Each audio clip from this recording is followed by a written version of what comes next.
That Elin got up just to move closer and lie down again. That's beautiful.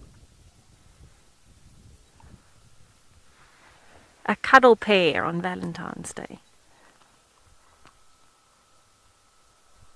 Oh, are they grooming each other?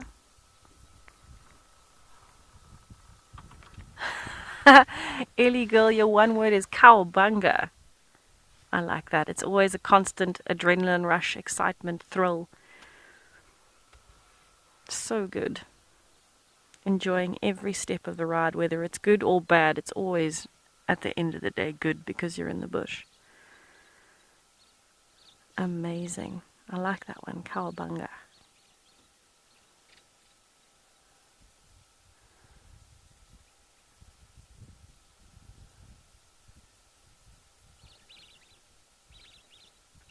I think constantly being unaware of what's about to happen probably also adds to that cowabunga feeling.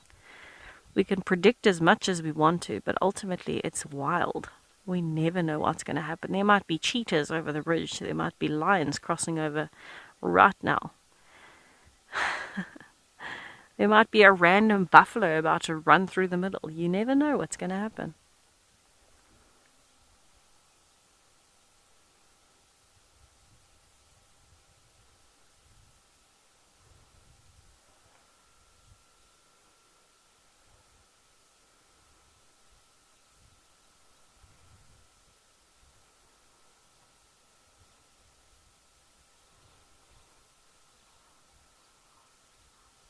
Oh, even the birds are waking up. Listen.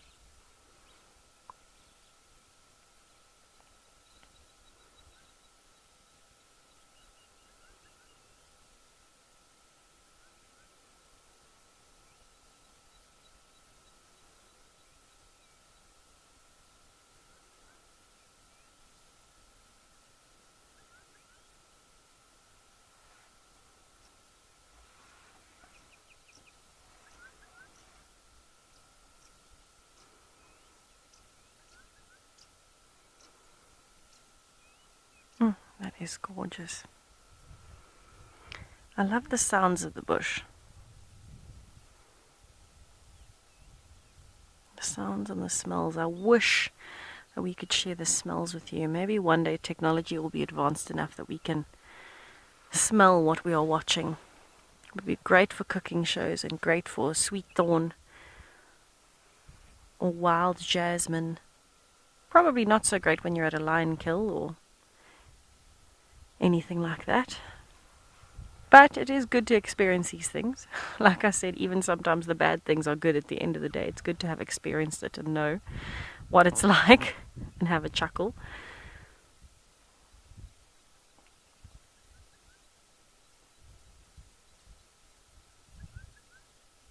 Oh, I learned something new about Elin today, actually. Speaking of Valentine's Day and the fact that there should be a big male here, that one on the left is pretty big. I'm assuming he's the dominant male of the herd. Although he's about the same size as the female, so maybe still young. But anyway, one thing I didn't know about Eland that I now know is, like many of the other herbivores, they hide their babies for the first little while that they're alive because it's safer than following the herd. The herd attracts attention, but on your own, hiding in the grass, chances are predators won't sniff you out that easily. But during that phase, the mom is really, really picky about obviously introducing anything else to her little calf, so she'll go and check on it every few hours and let it suckle. But during that period and that period alone, she is very fussy about who can suckle from her. So during that first 2 to 4 weeks that the little one is hidden, only her calf can suckle. But once the little one's been reintroduced or introduced for the first time to the herd, and they start socializing, that bond kind of weakens a little bit, and then she'll allow any calf to suckle from her. I didn't know that elans would allo suckle. Most herbivores don't. They don't tolerate it. It's too energy expensive. But for some reason, eland, maybe because it's it's a big size, they're so much bigger, and so it's perhaps a bit easier for them in some way or another, they will allow other calves to suckle from them. That's fascinating. I wonder how many other animals do that we actually don't know about.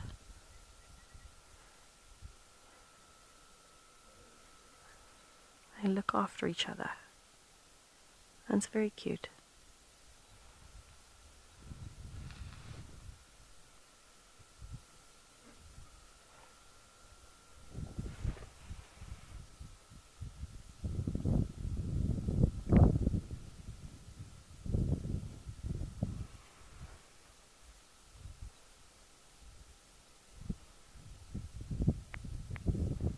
That giraffe doesn't look so sure.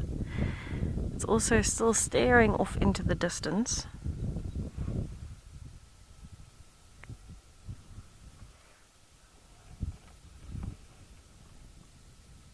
I wonder if it's contemplating moving over towards where the little pan is on the other side. I haven't seen any other giraffes in this area. The closest we saw was a good kilometer, probably, well, yeah, about a kilometer north of here, which isn't far for a giraffe to move, but... This giraffe is always with the eland. Oh, is it really? Is it the same one always? That's pretty cool. It's always with the eland. That's very cool. I wonder if he's been ousted from the family then. So that's quite fascinating that he's for some reason bonded with this herd of eland, the one-horned herd of eland, and the top of his horn is missing. Maybe that's why. They bonded over commonalities.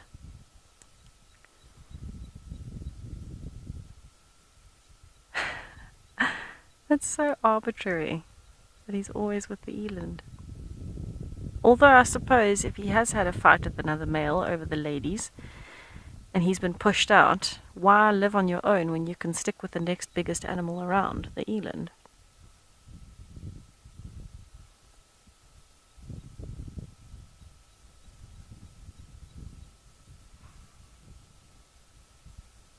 I suppose in some ways they do look kind of similar. That big hump on a giraffe's back at the base of the neck. Very similar to that of an eland. Very similar sized legs in terms of width and hooves as well. Giraffes are the biggest. The longest legs, the longest neck, the longest body of all of the land mammals, but also the biggest hooves. And buffaloes and eland are next on that list with the size of their hooves.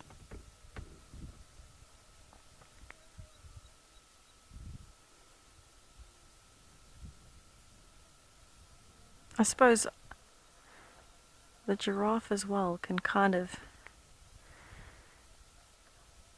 live anywhere because there's more than enough food around. It's more water at the moment. That's the problem. Oh, Craig, that is a really good one-worder for your love of the bush today. Spiritual.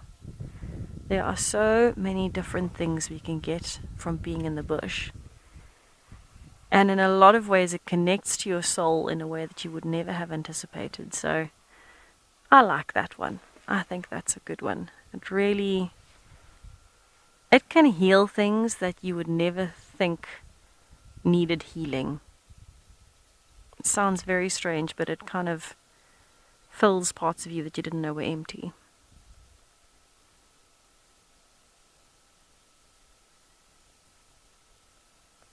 I like that one. That's a goodie.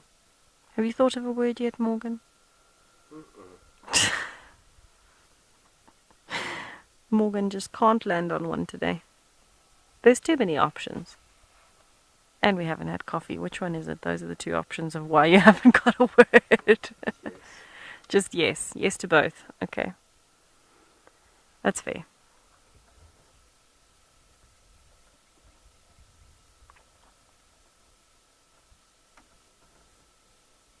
I feel like there's so many different directions you could go in when thinking of your love for the bush. Oh, Max's word is solace. That's very cute. Finding that amazing sense of peace and happiness. Solace. I love it.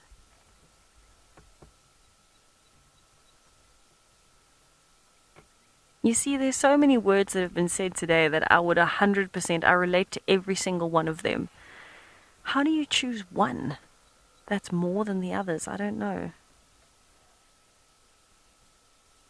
I don't think I would change mine because as much as I find solace here and I think it's incredibly adventurous and spiritual and all of these things, I still think for me it's fulfilling. Probably the best word. Was Lauren? Hmm? What was Lauren's word? Lauren's was ardent. Ardent. We had a solid chuckle this morning because both Morgan and myself, with the lack of coffee, completely fritzed with our brains and had no cooking clue what ardent meant. And now we know it's kind of that happiness and contentment. Coffee on that one. Maybe not. Maybe we can't blame coffee. I don't know. But the point is we know now. We know now, Morgan. We have learned something at least. Although you forgot the word another twice after that, so maybe I've learned something and maybe you haven't.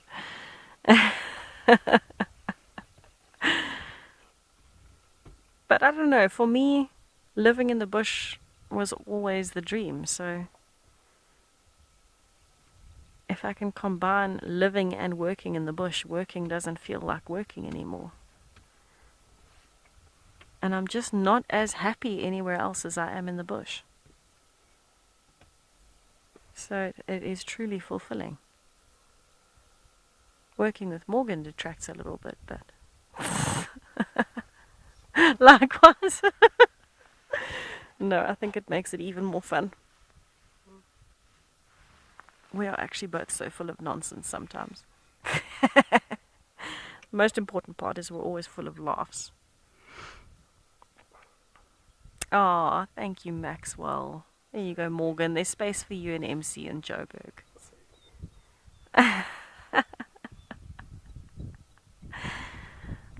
Oh my goodness.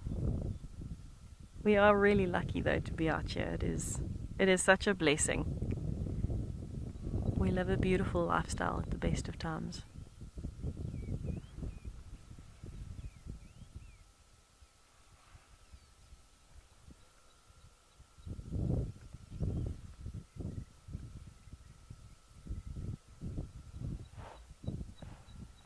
Miles, I'm so happy you asked this question. Happy Valentine's Day. Thank you for joining us. Yes, the Eastern Cape is probably one of the best areas to naturally find eland occurring.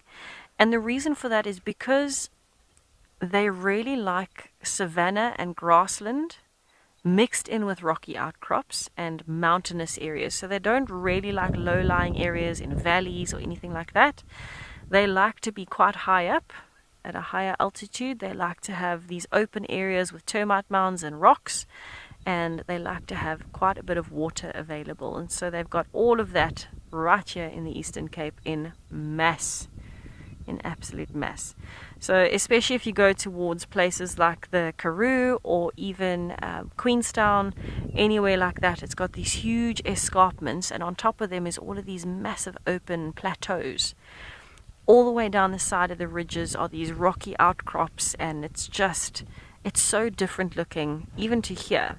But here there's enough open space for them, and there's enough rocky outcrops for them to be more than happy and to have naturally occurred here. So the Eastern Cape is traditionally one of the best areas in the world to find eland. So it's always brilliant to see them here. Their biggest issue actually is not as obvious. So of course if you can pump water in here, that's great because then they have water, but it actually isn't a great solution for eland in particular. Other animals can cope okay, but for eland they have a pretty big problem with that, purely because pumping water will give them drinking water, yes, but they need so much graze that if there isn't enough water to keep enough variety of grazing options available, they starve. So they're an interesting one to try and keep going through a drought.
So it seems like every time we think all the eland are going to lie down, at least one of them stands back up.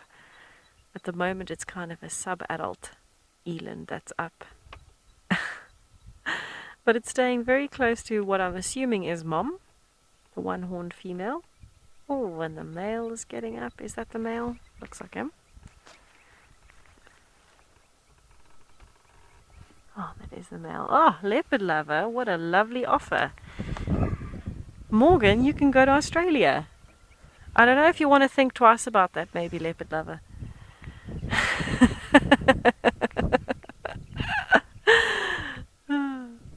Yeah, Morgan, maybe we can go to Australia. I'll go visit my brother. No, I'll go visit my brother. You can go visit leopard lover. It's fine. I don't mind if I wasn't invited. You probably need a bit of extra love today, so that's alright. I'll go visit my brother. You can go visit leopard lover. We can meet up at some point to all have a good laugh.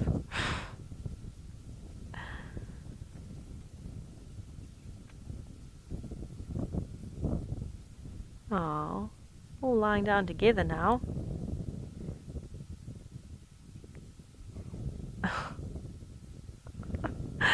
This is super cute. That's a perfect little family for Valentine's Day. A family portrait. Look at the dewlap on that male though. Seriously, that thing is huge. Almost hanging on the floor when he bends his head down like that.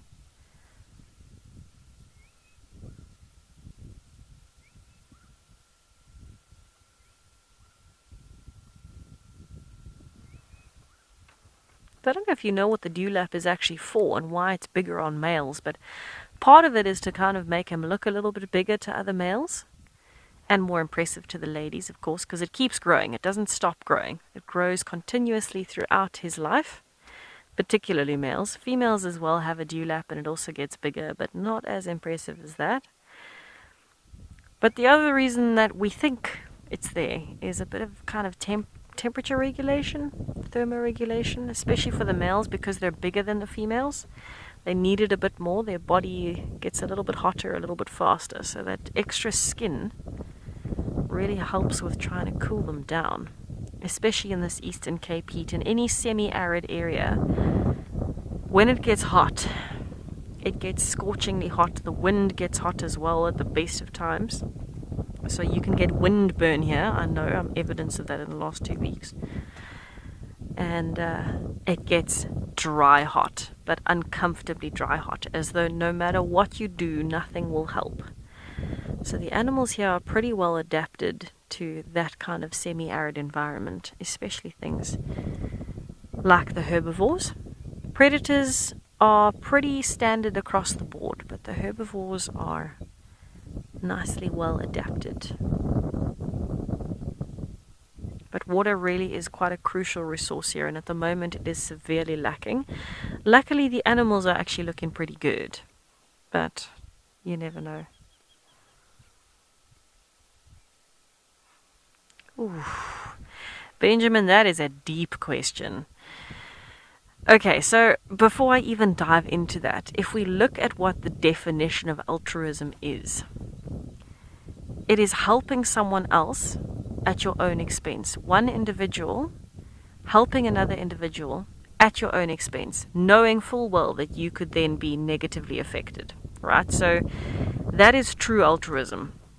Altruism in animals, I don't know if we can take it the same way, purely because I don't know that the herd mentality is so strong that an individual will physically sacrifice itself, potentially getting injured or killed, to help another individual.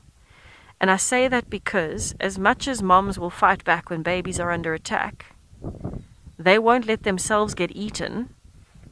If it gets to that point, they let the baby get eaten. And eland will do the same. As much as they are very dangerous animals, they've got huge horns, they're massive, they're heavy. As much as they'll fight back if something comes for their babies, if something has got their baby and it's too late and they could get killed in the process, you'll probably find they're going to back off 9 times out of 10. And so that's not really altruism. So this little interaction that we're seeing, I don't know if I would consider that altruism, because he's not really benefiting her by standing there. I think he's kind of just interested in her and sniffing around. So 1, he's not benefiting her, and 2, he's not putting himself at risk of anything by standing that close, you know. So I think it's a very tricky one to consider in animals. I'm sure there are some animals that are capable of this, and I know we actually had a really in-depth discussion about this probably about a month ago when I was in Djuma, and I think Lauren was still in Madikwe, and between all of us we were chatting about altruism and some examples of it in nature. And yes, there are some basic examples, but I don't know how far it goes towards true altruism. The herd mentality definitely is a thing, and absolutely mothers are incredibly protective, and you might find bulls protecting cows and things like that, but I don't know that it extends to true altruism, or that animals can process the fact that they will get killed or could potentially get killed by helping another animal. They absolutely have basic instincts, but I think it's a very complicated one to talk about, because how do we measure how much the animal is processing what danger it is in? It has its natural instincts, but just in terms of measuring it, how do we know that it is helping that individual knowing it could get hurt? How do we know whether it's actually helping or whether it's just in the moment panicking? Has it made the decision to throw itself under the bus? I don't know. How do you measure that? But I don't think this particular instance that we are seeing is altruism. And even if we consider the giraffe in the equation with the eland, that's not altruism either, because neither of them are distracting the other or putting the other in danger. Neither of them are really helping, other than being more eyes and ears. It's a little bit safer, but that's just natural instinct to do so. So I don't think this extends quite as far as altruism. I know people have often speculated that wild dogs are very altruistic. To be 100% honest with you, I've always seen hints of it in nature, and I think most of it is down to natural instinct, herd mentality, and of course protecting your bloodline. It is survival of the fittest, so you do everything you can to make sure your own bloodline is safe until the point where you are in danger, because you are more valuable than those cubs or babies, because the babies still have to try and make it on their own until they can even start passing on the bloodline. For you, if you lose that litter, you can have another one and continue the bloodline regardless. So that's where the kind of line is, I suppose. So I've always seen hints of it in nature, of animals helping each other. You know, elephants chasing lions off of buffaloes and things like that. Whether they're actually helping the buffaloes, or whether they're just panicking because there's lions. I don't know. They don't like lions. If they feel that it could turn bad regardless, they'll chase the lions away. But that, I suppose, is more altruistic than anything else that I've seen. But it's very tough to say if I've ever seen true altruism in animals. I don't think I have, but I suppose that's about the closest that I'll get.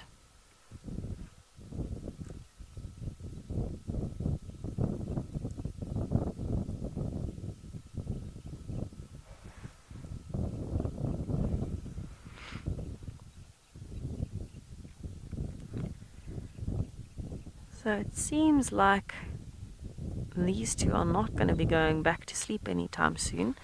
I am wondering if that is her calf that's still lying down. No, I don't think it is. I'm going to change my mind altogether. I think her calf is somewhere to the right.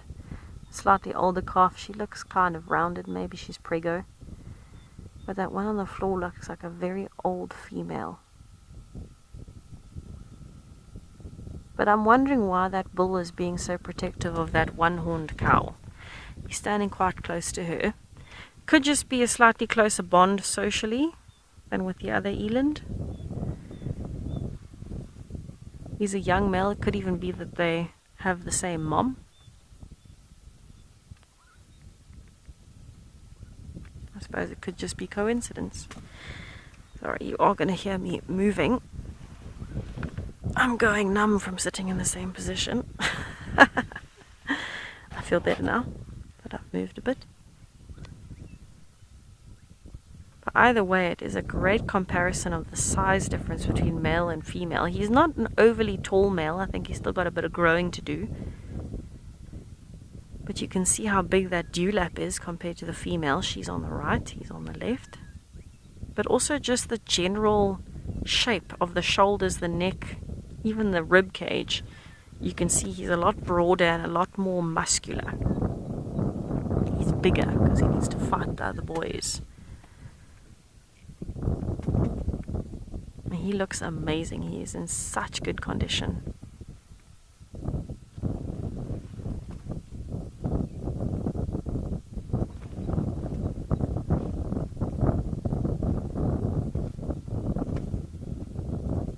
Love to see an eland of that size running at full speed.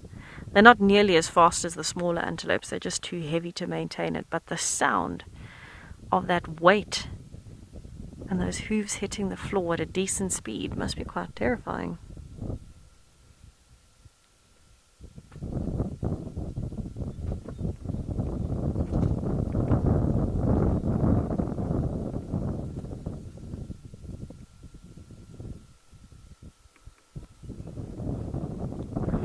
Spend a few more minutes here and just see if any red hartebeest come along or if there's any other movement. For now, it kind of looks like everybody is settling except the giraffe. The giraffe hasn't been comfortable enough to lie down once. But maybe as time goes on, it was getting quite a bit warmer. Now the breeze is picking up, it's getting cooler again. Might be the perfect opportunity for them to all be lying down in a group and chewing the cud.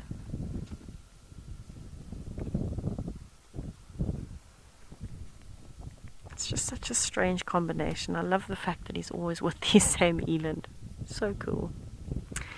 Anyway, we're going to stick around and see what happens on this side. For now, we'll send you back over to Lisa on the Djuma Dam Cam.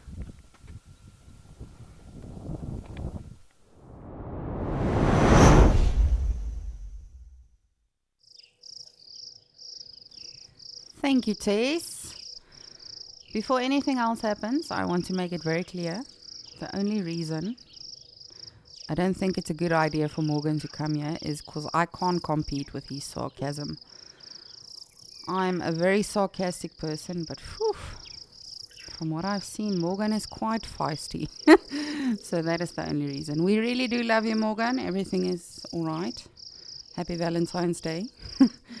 But we've got a beautiful waterbuck here at Gowrie Dam. And I was just having a look at Dewey as well. Our eagle took off, soared into the sky, perhaps in search of love, perhaps in search of food. but they're both really the same thing, are they not? So, especially if you are living out here, you never know when your next meal will be.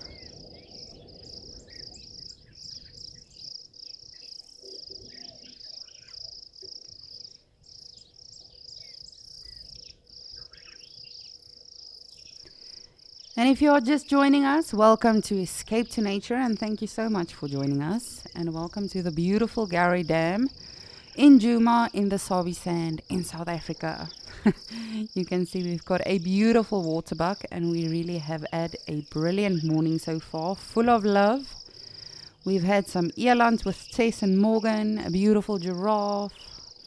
We've got a hippo here in Gowrie Dam, had a Wahlberg's eagle. So it really has been a truly successful morning. And if you are wondering, this is why this antelope is called a water buck. They are very water dependent, but also they are not too afraid of water. So often you'll see them, when they are in fact chased by a predator, they will actually use the water as a defense mechanism, because most of your predators won't necessarily run after them, especially lions and leopards. Again, I'm not saying that never happens, but it's not really the norm. Wild dogs aren't too afraid of water. But in general, this is not a popular species that gets predated on in the wild.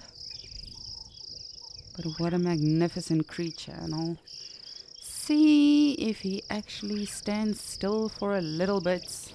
They've got these beautiful heart-shaped noses, which I'm sure many of you have seen and are familiar with, but it really, for me personally, it never gets old.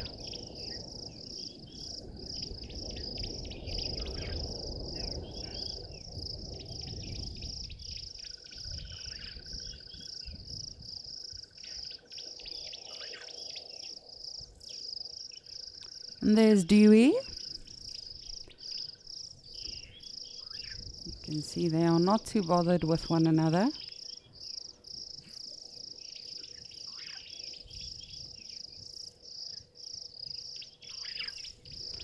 Simon, you are saying the water buck has majestic horns. I know, it looks like an African reindeer, right? That's what I always refer to them as. And they really are, as you say, majestic. They are, if you look at all of the antelope in Africa, from the oryx to a sable antelope to kudu to waterbuck, all of them have these different shapes and sizes when it comes to their horns. Essentially, they all have the same purpose. Not only to defend themselves against other males that might be competing with them, but also to defend their harem or their young. But what an incredible animal with its white booty.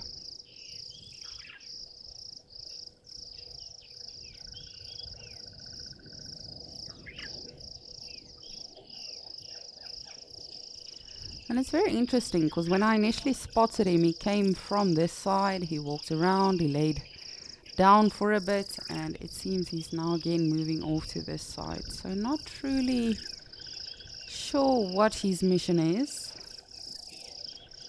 Perhaps he too is in search of love. We'll love you. You can just chill with us for the day. I'm sure we can do some negotiating with Dewey as well to be patient with you and to tolerate you.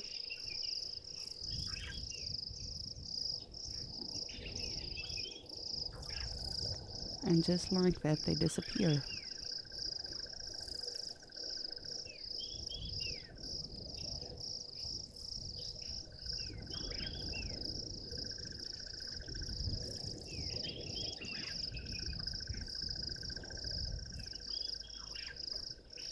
It's always so astonishing. You would think that you'd see an animal very, very easily.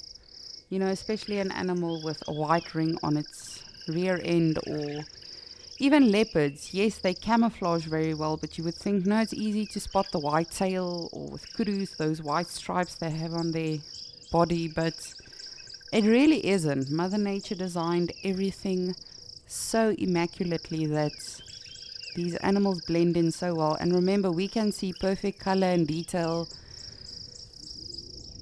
in comparison to animals, which can just, some of them see shapes, sizes, forms.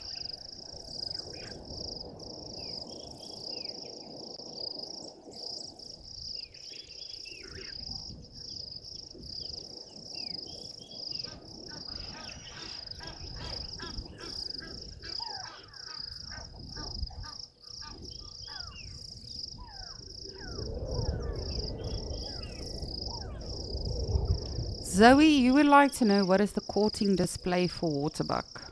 So I've actually never personally seen it, but like a lot of your other antelope, initially there will be some dominance and fighting between the males, to first impress the ladies and show off the horns and the muscles and the size and everything. And then, it's in terms of actual mounting, it is just like zebras and buffaloes and a lot of the other animals. But I don't think there's a specific display. It's not like a peacock, that ruffles the feathers and say, woohoo, here I am. With a lot of your mammals, it's not as it's not as impressive as with your birds. For instance, a red-crested koran that almost risks its life by flying up into the air, diving down, and then almost crashing into the ground. But of course they will pick up, just like a lot of other animals, they will pick up on the actual smell, the pheromones that the lady gives off in terms of telling him, I'm ready. And then that male will track down the females. You'll see it a lot with giraffes as well. When the female is actively urinating, he will actually go and test that urine and see if she is in fact in estrus, if she's ready to have a baby. And yes, then the mounting will take place and hopefully we'll have a new waterbuck. Not too sure. I think he's gone to lie down now. Ooh, yesterday I gave you one flower. Today I can give you two, since it is Valentine's Day.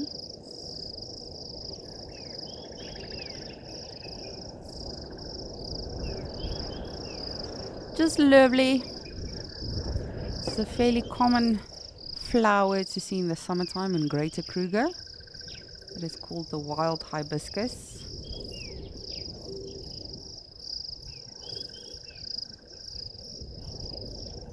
And you do get various ones. This one can actually be confused with quite a few species as well in Greater Kruger, but if you actually see them, like in real life, it's a rather large flower. So, but in terms of actual identification from pictures, you can easily confuse them if you take a quick glance with something like a dainty pavonia or things like that, some of your other yellow flowers. But again, if you see it in actual life, it's a rather big flower. I would say it's just smaller than my palm.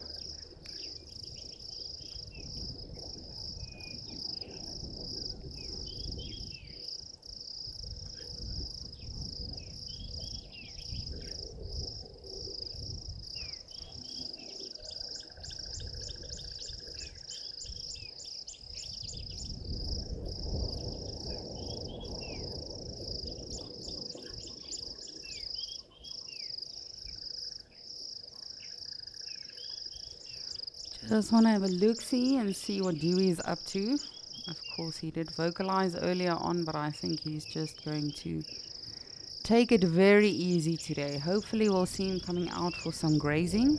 Yesterday afternoon, he did in fact come out. But hippos really will traverse. And it's fascinating with them. Of course, they are known as aquatic animals or water animals. They really do most of what they do in the water. Sleeping, mating, moving around, marking territory. But that being said, a lot of that can also happen on land. Marking territory, feeding, mating. Rather interesting animals.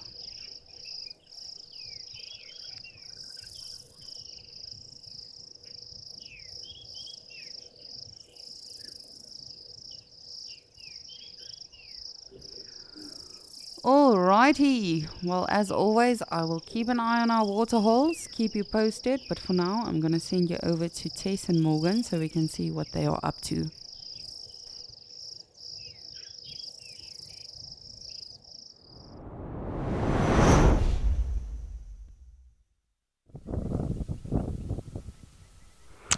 I miss Dewey. I'm only seeing him again in what, a month, I think? Yep, around that time I'll be back at Djuma. For now, the eland have at least showed some signs of life. They're moving.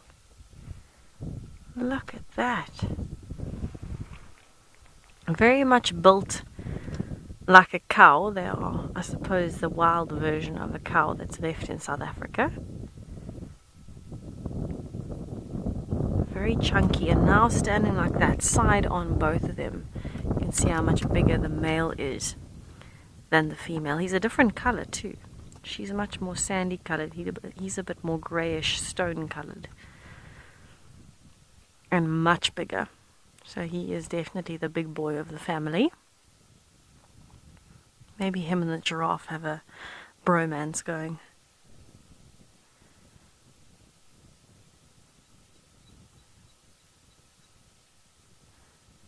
He is still following the one female, so I don't know what's going on there, because she looks quite rounded from the side. From the back she doesn't look nearly as rounded. So maybe she's just coming into estrus. Maybe she's not actually pregnant. She's just in very good condition and looks quite different to him. Look at that, straight up behind her is very protective. So that's shadowing behavior.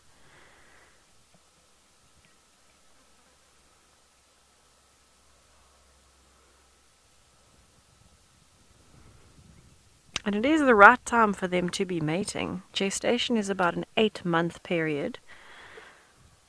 And they normally give birth around, well, it can be anywhere from August to about November. So if they mate now, she'll give birth towards November, quite late in the season.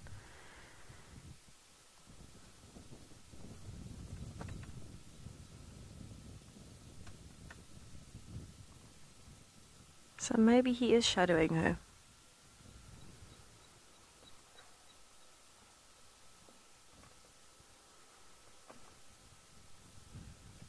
It's about as protective as you can be. Moving 10 meters over to the right, and he's right behind her. So at about 6 months old or so, these young eland have got little horns on them, but they're technically only classified as adults at about 3 years, I think. The females can start breeding from about 3 years. The males only get a chance from maybe 4 to 5 years old to start mating. But sexual maturity versus actually having the first calf will be different male to female. Sexual maturity will probably come in at around 1.5 to 2 years old. But actually having the first calf closer to 3 years for a female, and actually mating for the first time and taking over dominance of a family group, maybe closer to 4 to 5 years for a male. But of course there's always exceptions to the rule. That's just more of an average. And some will grow a lot faster than others as well. It also depends on environmental conditions. With the drought at the moment, you'll probably find it's a little bit, tiny bit delayed. But if it's a severe drought, then it'll slow down completely. And if there's very abundant conditions environmentally, then it might be a bit quicker.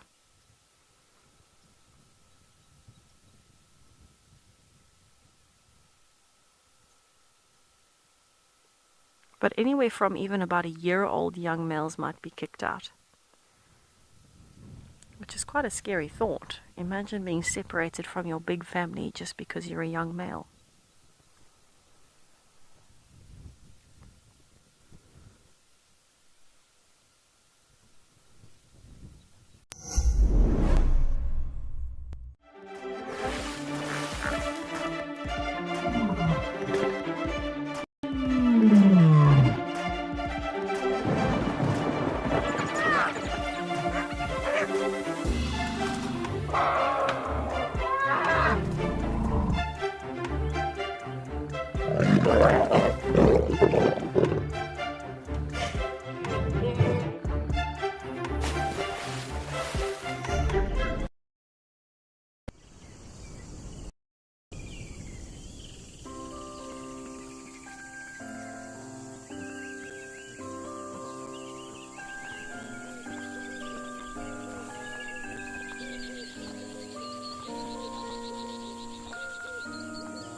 I would like to look for some coffee. Coffee would be good. At this point, we're just hoping there's actually power when we get back. If there isn't, we'll drive and find some coffee if we have to. See if we can find some power at one of the lodges.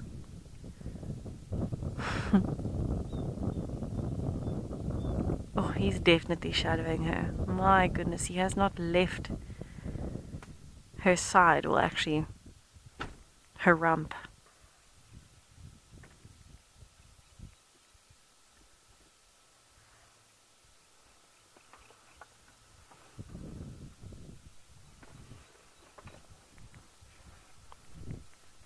If you look at a young one, they almost look similar to an oryx or a gemsbok. From a distance, I suppose the size gives it away, but if you weren't concentrating, especially with those long straight horns, you could almost think it's a gemsbok. We haven't seen any oryx in a couple of days now. That makes me a bit sad. Oh, she's moving. I wonder if he's going to follow.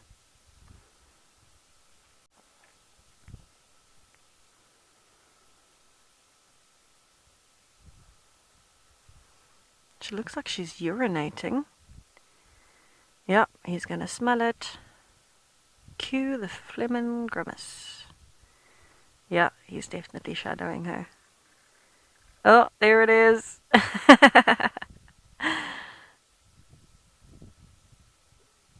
Amazing. So he's busy testing her urine for any hint of those hormones that would tell him she's ready to mate.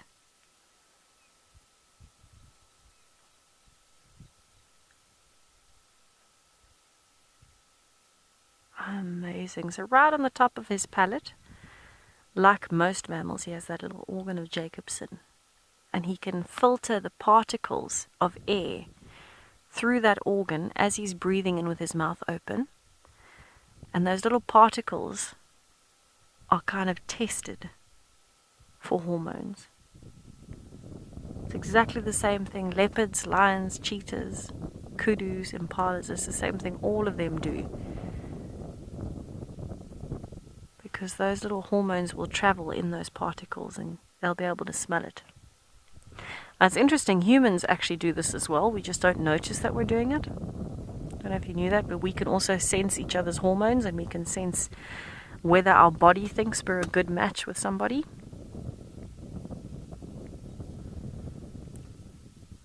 So usually from the time of kind of puberty and being a teenager, we are very similar to animals in that way. You start picking up on things that you didn't pick up on before. And a lot of that has to do with the basic hormones, because we can sense the hormones. We don't do a Flemin grimace, luckily. That would be quite awkward. But naturally our body is picking up the pheromones and the hormones that are being released by the people around us.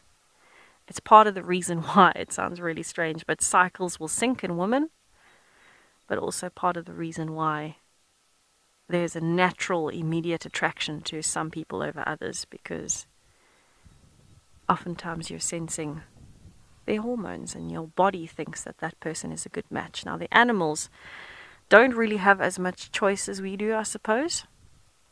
They have a basic instinct that they must do what they must do.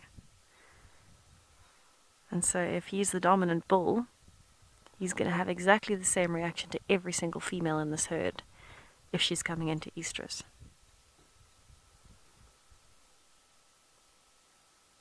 Still possible with humans too. I think that happens a bit, but we generally have a lot more choice in the matter.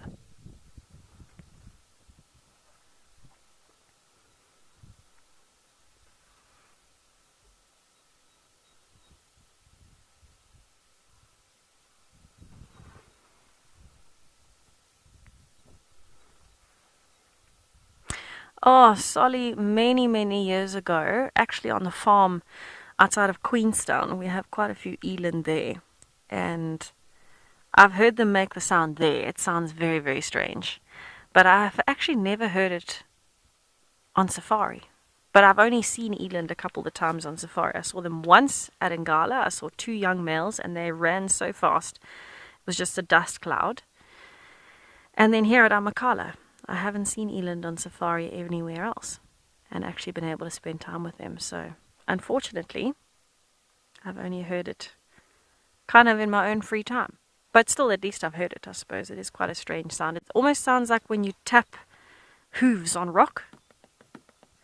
It's got a weird kind of clang to it. Interesting.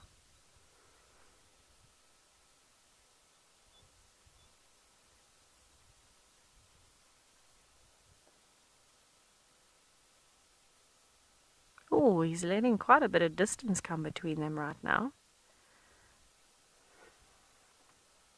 Maybe after testing her urine, he's decided she's not quite as ready as he thought. Or he's temporarily distracted next to those calves. Or maybe he just trusts that his buddy, the giraffe, will let him know if there's another eland coming in that he hasn't noticed.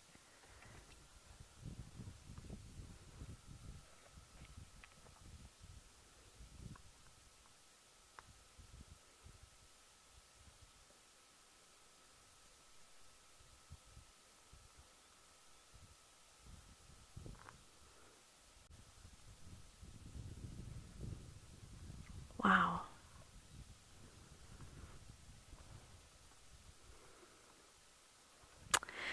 Oh, Craig, there are actually species of animals where females do the courting, and even some where females build nests in birds. But for the life of me, I can't think of a decent one other than lionesses and leopards, and even cheetahs do the same. Maybe they're a good example. So I wouldn't quite call it courting, I'd call it flirting. I'm sure you've seen videos of it, and if you haven't, you must definitely go have a look. Have a look at how particularly a female leopard behaves when she is in estrus and trying to encourage a male to mate with her. So absolutely, this still has a lot to do with dominance and which male is dominant in which territory and things like that. But if she wants to mate, she flicks her tail in his face, she rubs her bum against his face, she does somersaults around him, she plays on her back, she tries to draw him in. And it's quite an interesting courting ritual to see, but that's particularly common in the predators. Wild dogs, I suppose, a little bit different. They kind of just present themselves in front of the male all the time. They don't, well, and they play a lot, but they don't really rub their tail in his face or anything like that. That's definitely more the cats. And then there are some bird species, but I can't for the life of me think of which ones now off the top of my head, that the female is more courting the male than the male the female. But it is quite cool to see, if I'm honest. It doesn't really happen the same way with herbivores. You might just find them spending a bit of time closer to the males, and it's a combination of the male shadowing and the female kind of just slowing down and making herself available. But actual courting, I think the cutest is a leopard. When a leopardess is ready to mate, she is the most ridiculously cute thing on the planet.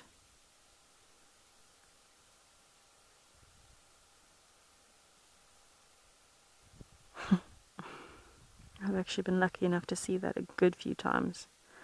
It always fascinates me. In fact, when I was at Ngala, I saw a female trying to mate with Tamboti Tom.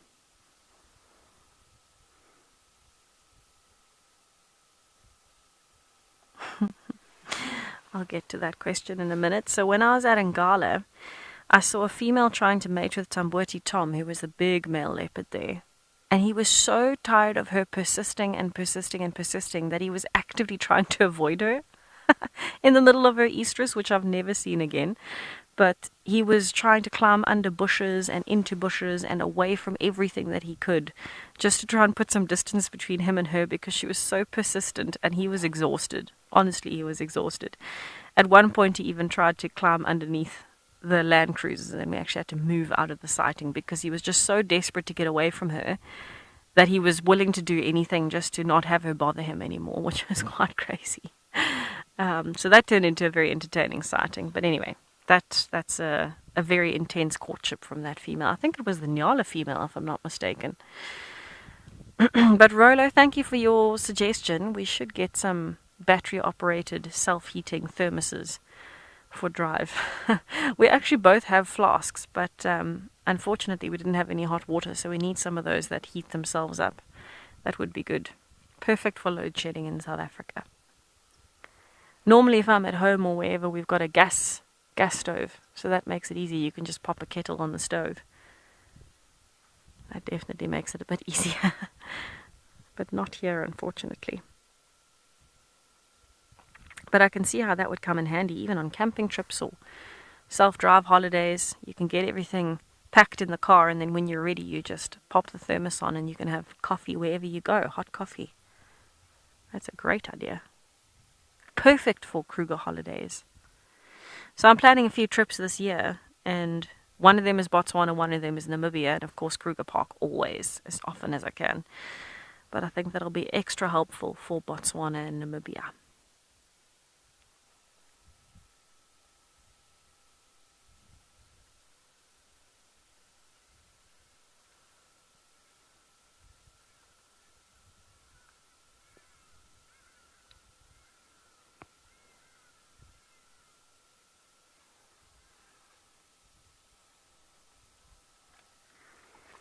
So it sounds like nobody managed to find the 3 male cheetahs this morning. Somehow I'm not surprised, because we actually found them last night at, 8:30-ish? Yeah, about then. Yeah. So it was already well past dark, and coming back to where we live, because it's quite a drive, Amakala's huge. Coming back to where we live, we crossed through a tunnel that comes to this northern section where we are now with the eland, and this is the section where I first met the male cheetahs. They were up here in the same clearing chasing the same eland. Ow, I just scratched myself. I scratched my hat at the same time. Sorry, that was very loud. I got very excited. I was chatting with my hands. And so we found them last night at the tunnel, looking like they wanted to cross back this way, but of course there's water in the tunnel, and cheetahs don't like water even if it's ankle deep. So we don't know if they actually crossed or not. Nobody managed to find them the whole morning. So they might be up here. They might be somewhere in the immediate surrounds with the prospect, I suppose, of a little bit more food, making everybody nervous. But they also may have just not crossed the tunnel and stayed in the southern section somewhere. But I would be interested to know if they have actually crossed over. We haven't seen any tracks or anything this morning, but we also left earlier in the dark today so we could try and find those aardvarks. At least we got the bat-eared foxes. That was good. But no one's managed to find any cheetah yet. I wonder where they are. It would be awesome to have them back in this northern section. So much food available and much more open space, so we can actually get to see them a little bit more, especially if they decide to hunt.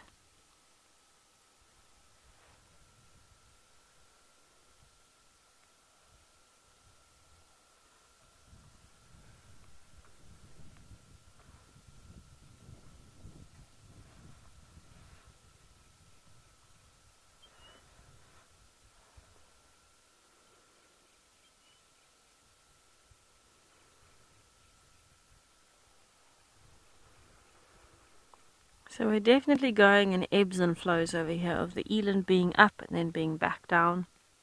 Giraffe still hasn't done much. Oh, Michelle, that's really cool information. Thank you. So female bald eagles are the ones that initiate mating. That is interesting.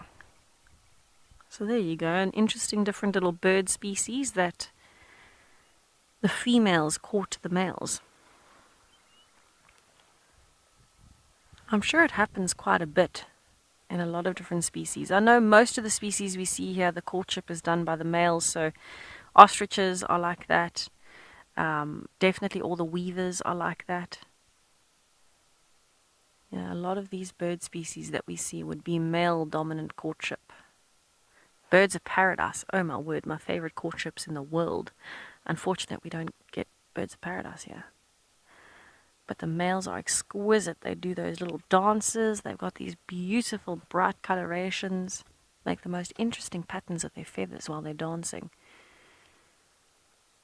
But even with birds of paradise, I think there is a species, I just can't think of which one. There is at least one species where the female does the dancing, not the male.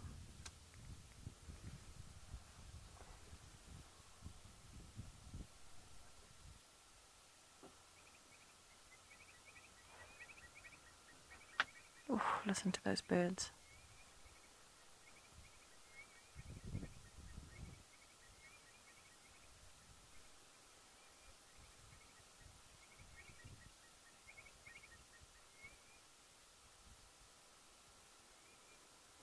Actually, zebras occasionally as well. The female initiates the play fighting. Because zebras have quite a close social bond.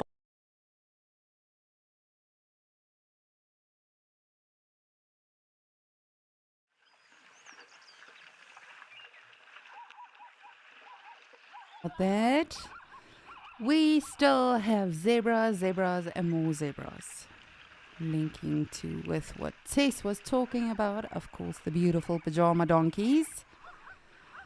And they literally have not stopped coming. It has been a wonderful day, and there is so much activity from them. I'm just so happy about this. And of course, I've been keeping my eyes open for the little ones. For little zebras come from love, do they not? No, not always. As I said, with zebras, it is a little bit different. Generally, in a harem, there will be one female that is sort of like the first wife of the season. But that being said, I have seen different dynamics and patterns within zebras in several areas. But you can see they are just sharing the love at the waterhole. Sharing is caring after all. And remember to let me know, what is your love for wildlife? Perhaps it's a favorite animal. Perhaps it's one of our locations that we have at Wild Earth, or perhaps just a location that you visited and have since not forgotten. And why do you love? Not love. Well, yes, I mean, sure. Tell me about that too. But why do you love wildlife? And remember, we are live, we are interactive, we absolutely love and adore hearing from you. So definitely send through your questions, your comments, suggestions, or if you want to be as creative as Craig, you're more than welcome to send through a poem. We really do have so much fun during Escape to Nature with all of your comments and questions, and definitely keeps us on our toes as well.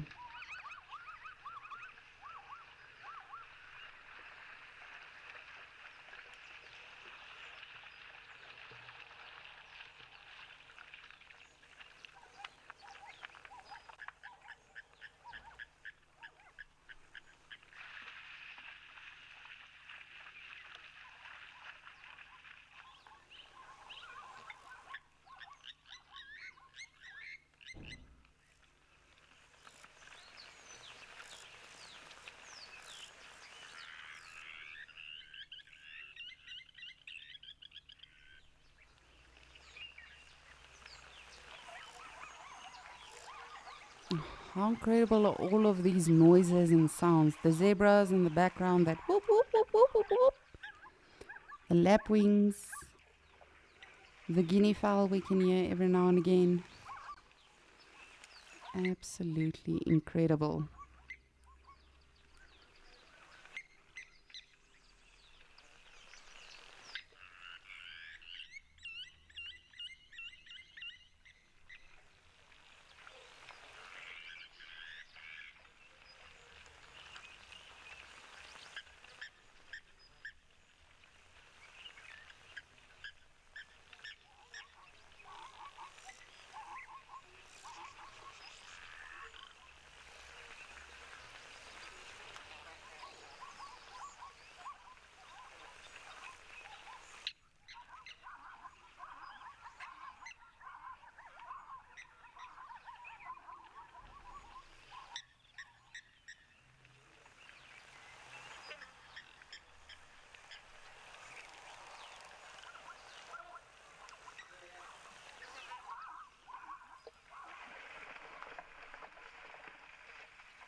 A springbok here enjoying the water, cooling off.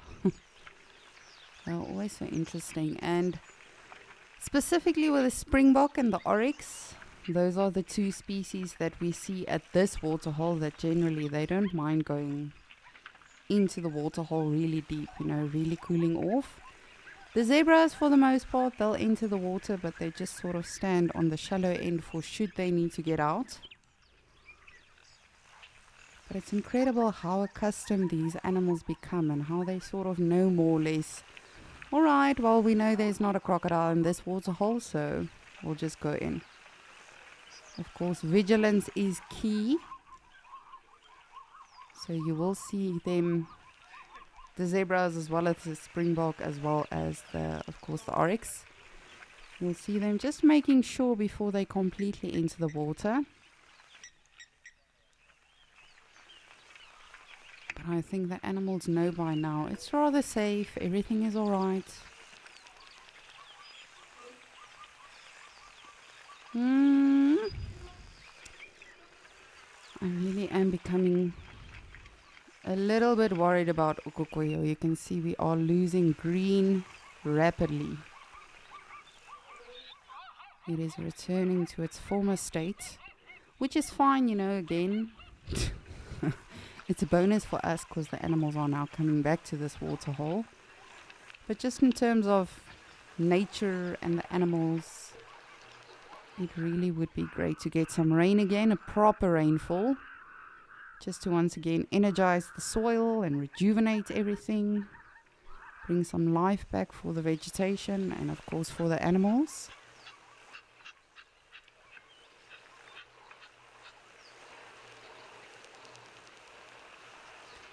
Earth Lover, you are saying a lot of the gorgeous and lush greenery is disappearing. Exactly. And isn't it scary how quickly it happened? I mean, literally 10 days ago, 2 weeks ago, more or less, it was still very green. Like this grass seemed like you wanted to just sleep on it and have a picnic on it. But of course, it's not just about the actual overgrazing of the grass. It's animals that were, you know, sort of trampling the grass as well. Of course, not on purpose trampling the grass per se, but just moving in and around whilst they are grazing. And when you've got a lot of activity, then that also tends to damage the actual vegetation, especially in an area like this. It's not like Djuma, it's not bushveld. This is a way different biome. And the animals really learn to adapt and survive here, especially your springboks, your oryxes. They are made for areas like this and landscapes and topography like this, all in all. But for the other animals, I really do hope we'll get a bit of rainfall again. But as I say, there's always pros and cons. You know, for us, it's it's wonderful because the past few days has been the most activity we've had at this waterhole for weeks on end. So it's not always ideal for the animals, and then sometimes it's a bonus for us, and other times vice versa. Like the past few weeks, we haven't been seeing a lot of animal activity because the animals were no longer restricted to just one area to come for water. But it seems like we are going back to that time where a lot of the animals are in fact just depending on this waterhole. And it's not just because of the water and the vegetation, it's of course due to all of the minerals and the nutrients and everything in the actual soil and the rocks as well.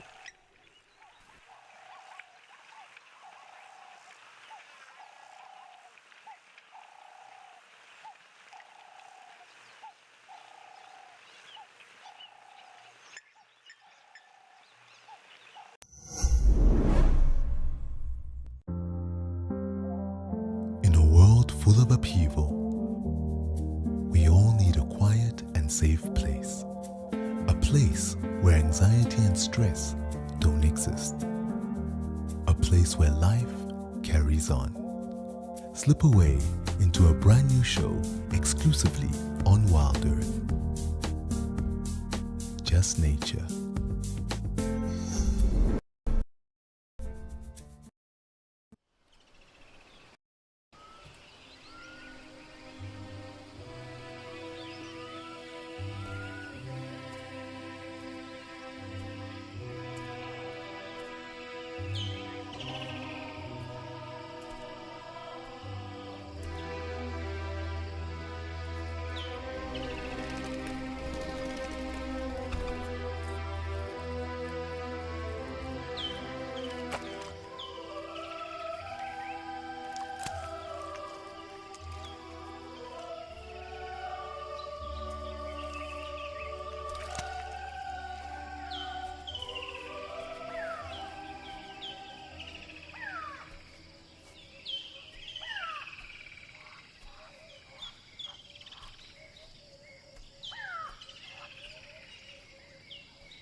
So the quote goes, I love animals. And then someone asks, and people? Well, that's why I have animals. And it really is, for me personally, that has always been the one thing. I'm one of those people that if I watch a movie, you know, anything can happen in the movie, but if a dog or a horse or anything dies, I completely lose my mind. Michelle, you are saying you are having surgery tomorrow, or soon, sorry. Can we have a quiz before you go? You know what, Michelle? I'm not in tomorrow, so definitely, because if you would like a quiz, I would definitely want to do that for you before you go in for surgery. And best of luck. We hope that everything goes well with the surgery. A quiz. What shall we do a quiz on? Ooh, I've got an idea. I don't think I should be doing this, but let's do it anyway. All right, so in terms of our naturalist or guide manual, as I've mentioned, you know, several times in terms of nature guiding, and when you study to become a naturalist, there's a basic breakdown of various topics that we have to learn about. So my goodness, I never realized how big this book is. Let's do this. Ooh, that's going to be tricky. All right, so Michelle, here's the quiz for you. We are going to be doing it a little bit differently because I can't make my mind up as to what we should discuss today or what quiz we should do today. So this book has got, it's got 227 pages. So what you guys can do is you can give me a number and then I will reference to that page and ask you a question from that page. How does that sound? Just merely to do something different. It is the day of love, of course. Something different. I think if you're keen, let's do that. So a number between 1 and 227. And I shall quiz you on a page from that number that you sent through. If you're keen, of course. If you're not, that is perfectly fine. If you just want to observe the animals, watch them be and exist.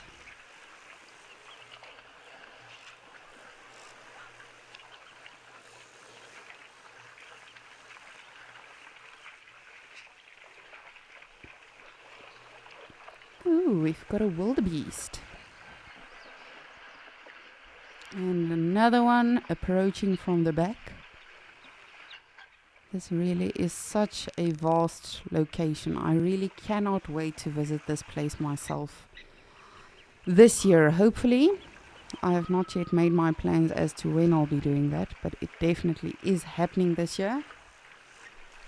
That was one of my resolutions.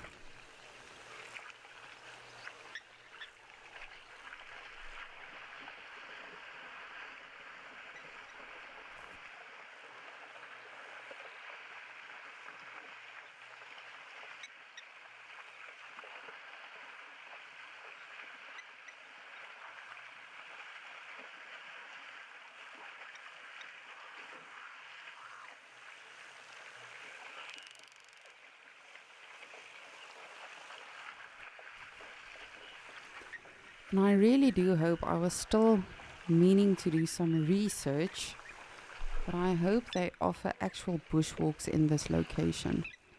Even if I can just walk around this waterhole, how fascinating would that be?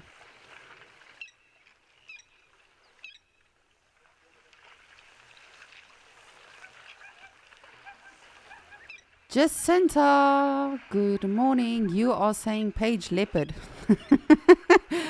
Or 26. Oof, you chose it difficult. I'm going to be honest, this was not my favorite topic when I was studying. But you chose one of the sections in weather. What shall we do? What shall we do?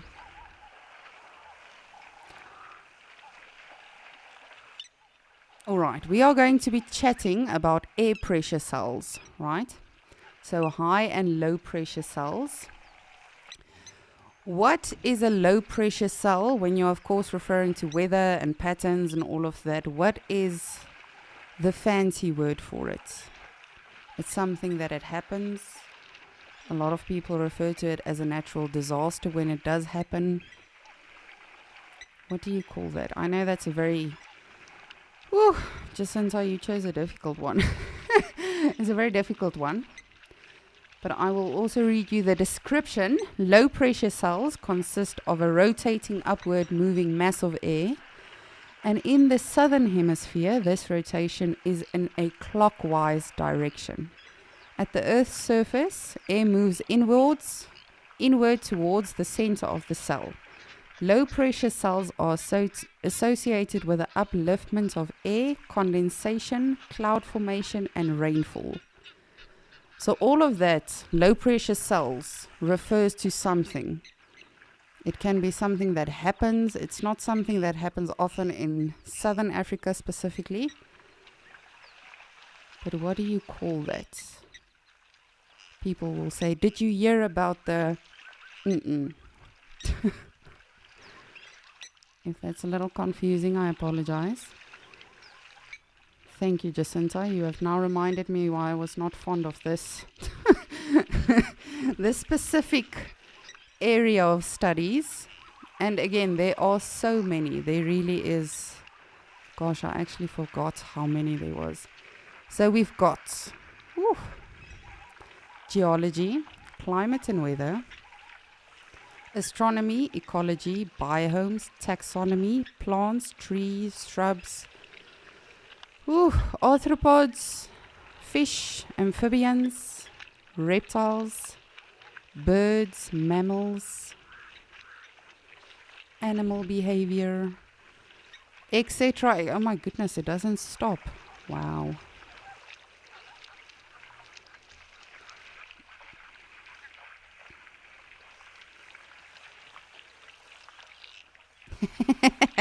You guys are too clever. Indeed, a low pressure cell is in fact a cyclone. Please choose an easier one next time. No, I was not. I'm going to be very, very, very honest.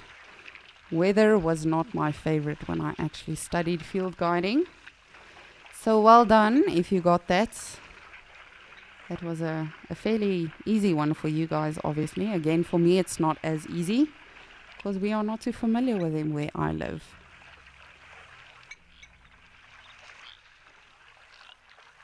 Lenny, you are saying page 34. Lenny, I hope you chose a good one. Woo, goodness. All right. Lenny, you chose weather, which is also a tricky one when you are studying because you really have to go in depth. All right, next quiz. So, of course, when we are watching the different locations, we can actually, well, really, anywhere in life, you can actually tell, okay, well, it's probably going to rain, or that's not going to be rain clouds, it's just going to blow over. But there is a fancy word for what we call middle clouds. What do we call those clouds that are sort of like the cotton wool clouds? It's almost like these. It's a little bit lower, actually. But there's a fancy word for those type of clouds when we are referring to nature terminology. If that doesn't make a lot of sense, let me know.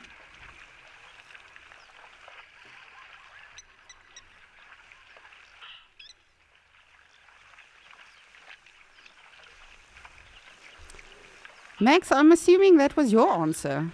Jeez, I didn't even finish the question and Max was like, cumulus. All right, Max, well, you just ruined that for everyone. No, I'm kidding, you didn't ruin it. Max, well done. I love that FC is also being educated. But Max, now I need a new page.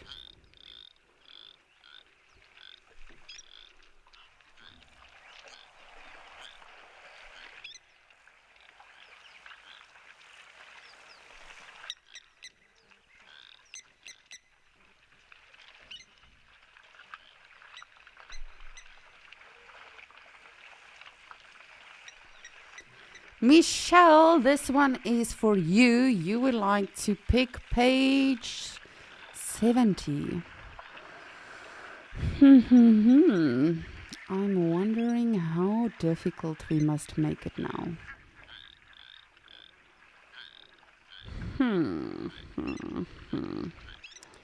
This is also a tricky one because you see now we are discussing biomes, which of course refers to the different soils you'll find in areas, which of course determines the vegetation that you'll find in areas. I'm sure you've seen all of our locations really differ, specifically Okokoyo. If you compare that to Djuma, to Madikwe, all of them have so many different aspects to them, even Amakala. And this is something that Tess discussed yesterday specifically as well. Michelle, I'm just trying to not make this too difficult. All right. So a flagship species is, often I've referred to flagship species here in Okokoyo, the springbok, the oryxes. Those are common species that you'll find in that typical biome. So, of course, this being very open, dry, you'll find those types of animals here. But in terms of grassland biome, what type of flagship mammals will you find in a grassland biome? That's a little bit difficult. It's actually not. It's quite, I guess it's quite straightforward. We actually saw one of these animals with Tess this morning in Amakala. And she was referring to the funky hairstyle they have. So you can definitely let me know. There is more than one, but you can just let me know what flagship species of mammals are you common to find in a grassland biome. Oh, goodness, you guys are... You're reminding me on how much I've forgotten. No, Max, you can participate. Play along. Participate, please. No, I really do love it when everyone participates. From the naturalists to FC, we are all here to educate and help one another. I myself am restudying a lot as I realize I've forgotten quite a bit. And it really is different as well when you are physically guiding in the bush, wherever you are, whether it's a place like Okukoyo or Madikwe or Juma even. As I always say, out of sight, out of mind. So if you're not physically driving amongst trees and watching animal behaviors, for yourself, and looking at flowers and fish and birds, all of that, you tend to forget a lot of it. So, Michelle, thank you so much for this. You have helped us today.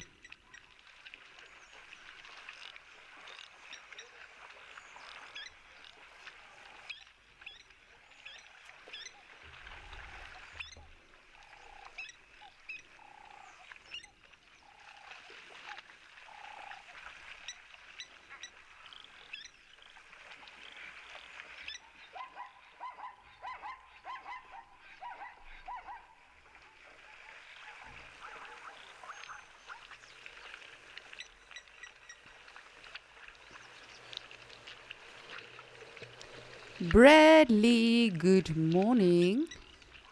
You are saying plain zebra and wildebeest. You are not incorrect, dear friend, but which wildebeest? Is it the blue wildebeest like we see here in Okukoyo? Is it the black wildebeest like we see in Amakala? Is it the white-bearded wildebeest that we see in migrations? Which one of them is it?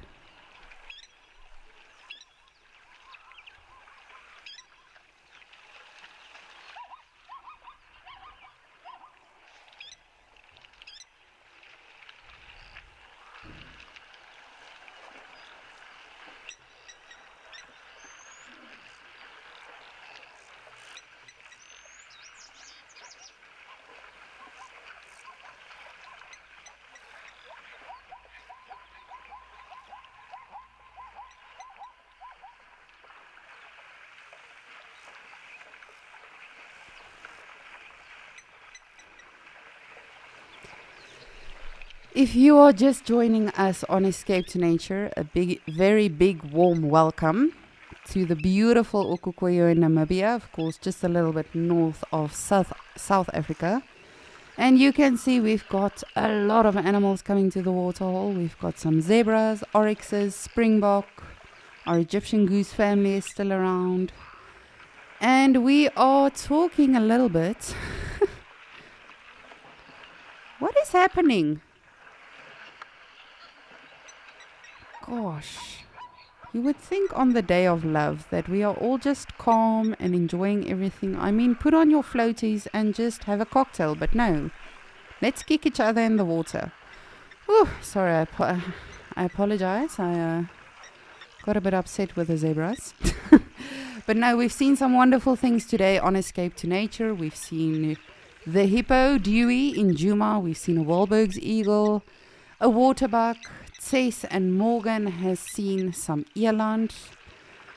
A little bit of flirting going on between them as well. Between the eland, not Tess and Morgan. But definitely some shadowing from the male that we saw in Amakala. And just in general, a lot of interesting behaviors we have seen. We've seen black wildebeest.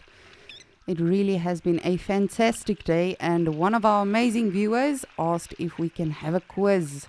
So we are currently busy with a quiz of FGASA, which is the Field Guide Association of South Africa. So all of us naturalists have to be qualified through them officially.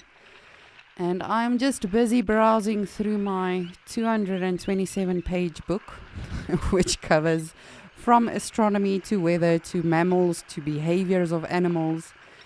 And so what you can do is you can send me a number between 1 and 227, and I will quiz you all on that page. But furthermore, of course, we are live, so you are welcome to just send in general questions or comments or suggestions, or perhaps you have a love poem that you would like to share with the animals. You can definitely let us know.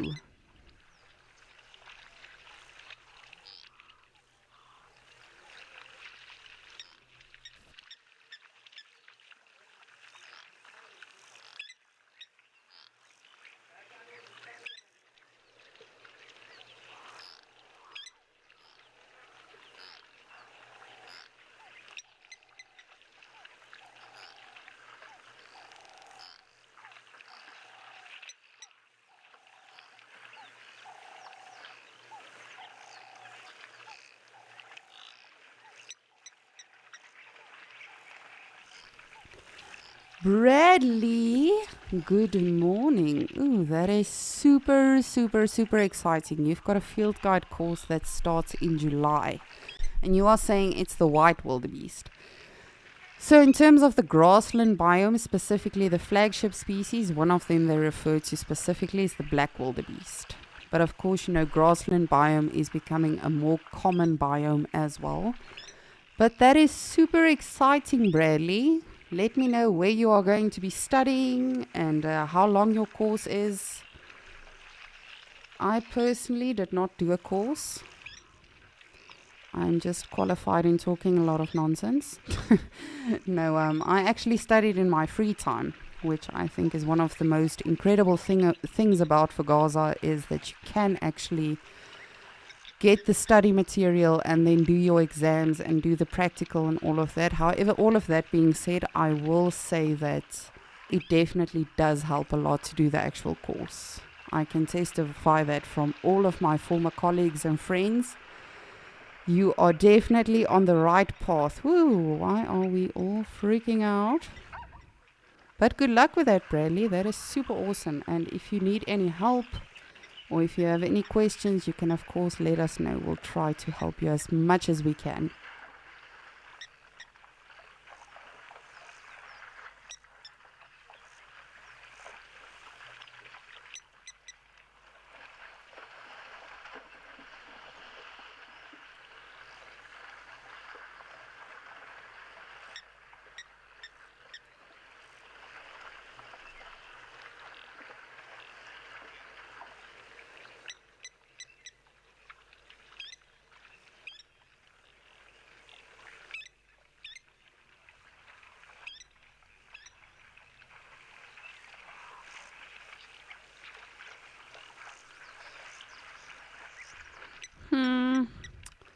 Not too sure why we threw a tantrum. But there is a camp behind us, so it might just be some of the people that they heard, that they got a fright. Perhaps an unnatural sound or something.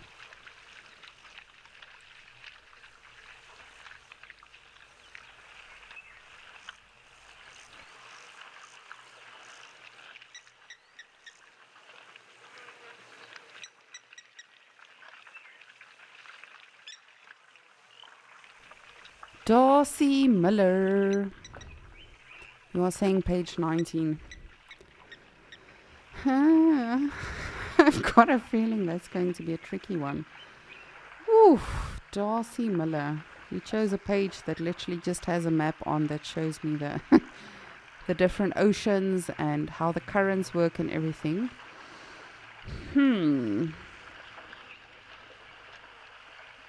Just give me a second.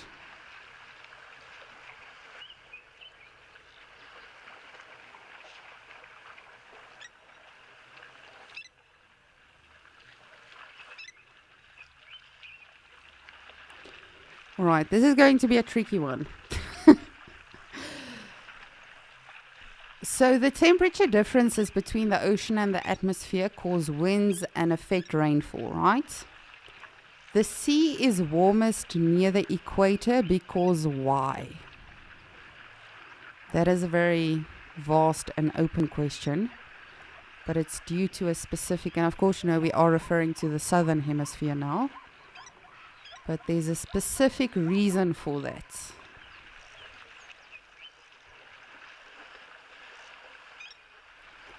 If this will help you out, a lot of South Africans are currently looking into this option due to load shedding and the power cuts that we have in our country, etc.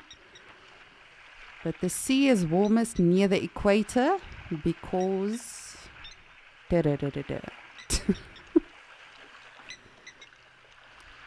If that doesn't make sense, let me know. You chose an interesting page, Darcy Miller, as you always do. Keeping us on our toes.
I am seriously considering on my next couple of off days just chilling on the couch and actually examining myself or testing myself on all of this again.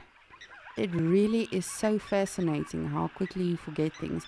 I'm sure a lot of you can relate to this, whether you find yourself in school or whatever job you're doing, whether you're a teacher, lawyer, nurse, really anything.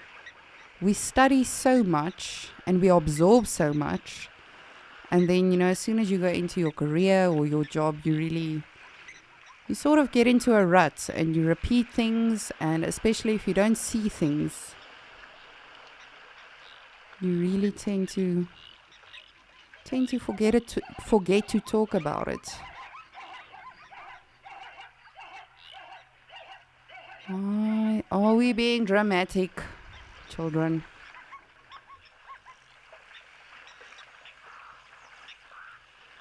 Just want to have a look around. But again, there is a lot of dynamics between the zebras today. Well, actually the past few days. There's a lot of stallions and a lot of tiffs amongst them. And so, of course, when one freaks out, all of the animals freak out because they don't necessarily know why there was a tantrum. Could have been a crocodile, it could have been a lion. They don't know that. So you just react as soon as anyone else reacts.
Alrighty, I'm going to wait for your answers.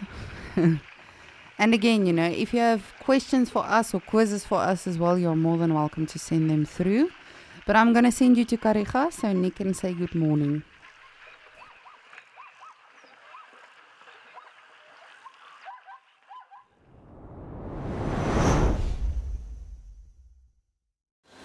Good morning from Kariga, from a very hot Kariga. My name is Nick and I'm going to be your photo naturalist for today. And it is absolutely cooking here. So we have had a pair of fork-tailed drongos flitting in and out. They have been sitting in this tree that we're having a look at. Obviously Murphy's Law suggests that just as we've gone live, both of them have just flown off. But they've kind of been flying away and coming back to the same perch here. I'm just going to wait just a little bit just to have a look and see if they do come back. Can't see them for the moment. Yeah, like we were saying, it is definitely a very hot day today. We've had all of that rain, so now that we do have some warmer weather, the humidity is definitely starting to rise as well. We should start to see a lot of insect activity, of a lot of insects flying up and down. And these fork-tailed drongos that we were having a look at, I'm sure they're going to look to start to take advantage of that. Remember, they will aerially hawk on the wing, as they call it. But they'll look to take some of the winged elates, the termite winged elates, little grasshoppers and things like that pop out on the ground. They'll take a wide variety of prey species. Remember, we are more sort of in the open area here. Let me maybe just pan to the side, seeing as it looks like they're playing hard to get. We are definitely in a more open area, and remember that is much more favored by the fork-tailed drongos. Remember, the other type of drongo that we will get is the square-tailed drongo, but square-tailed drongos preferring more denser, thicker types of environments, more sort of foresty types of environments. Like you can see down in the bottom of that valley, that gets really thick. So down in those drainage lines and things like that would be a favored habitat for something like the square-tailed drongo. Remember, in terms of their distribution as well, square-tailed drongo is not as widespread as fork-tailed drongo. So they're both going to have that characteristic red colored eye, but the tail of the square-tailed drongo, like the name suggests, is definitely going to be more sort of squared off than that of the fork-tailed drongo.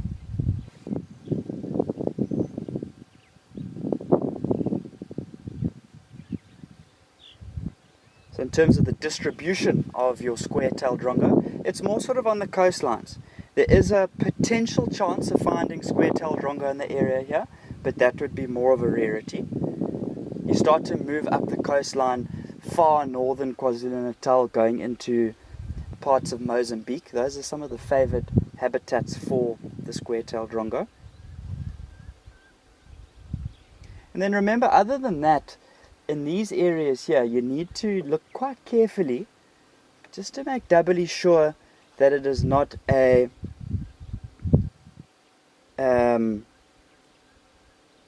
flycatcher. The name just it slipped my mind there. A flycatcher. You need to make sure that it's not a black flycatcher. Remember, in terms of the bill of the fork-tailed drongo, it's definitely more heavier set than the flycatcher. The black flycatcher's definitely got more of a smaller, refined type of beak, and it doesn't have that deep fork in the tail that the fork-tailed drongo would have. So that black flycatcher is also going to have more of a brownish, blacker eye, whereas your fork-tailed drongo, like we said, like a cherry red coloured eye.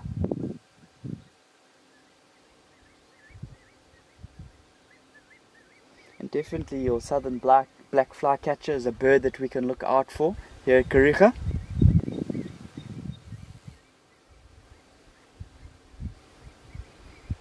Tell me, what makes the drongos so fearless?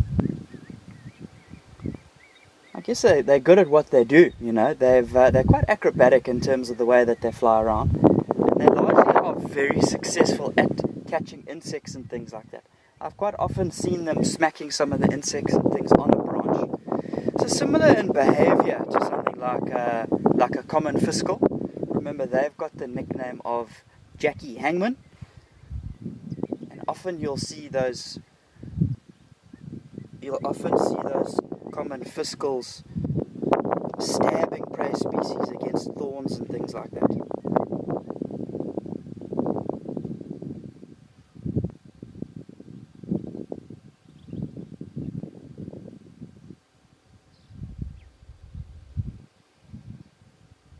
But I think for now, seeing as our fork-tailed drongos have flown off, let's take you across to Lisa in Djuma.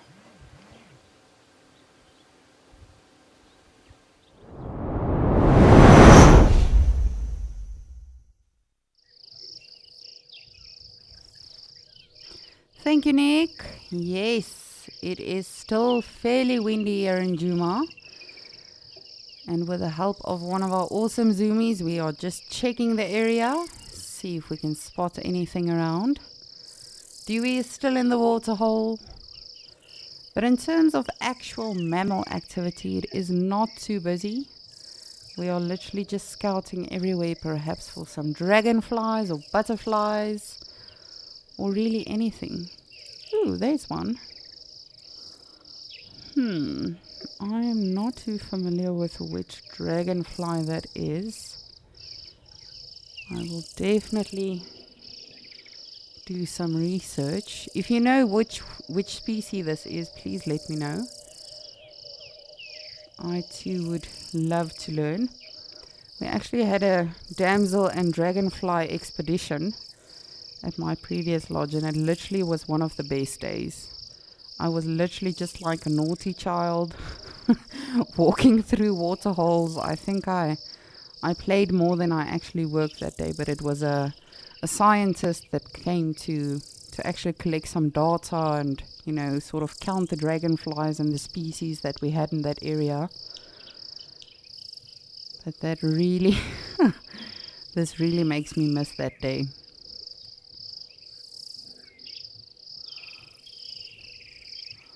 No, dragonfly, show yourself.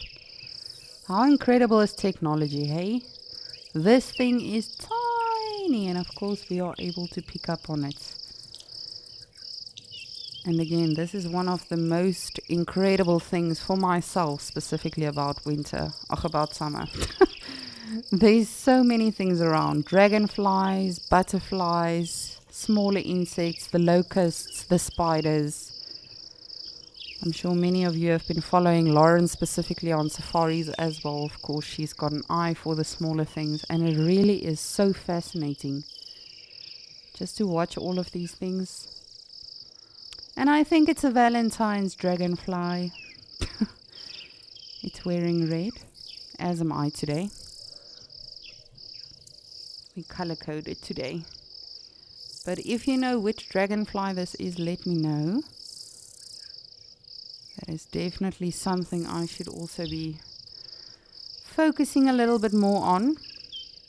But as I say, it's much easier when you're actually, you know, in the bush and able to touch the leaves of a flower and a tree and to see the seed pods as well as a dragonfly, you know, to actually sit at a water hole, have your binoculars, see the patterns and all of that. Then it becomes way easier.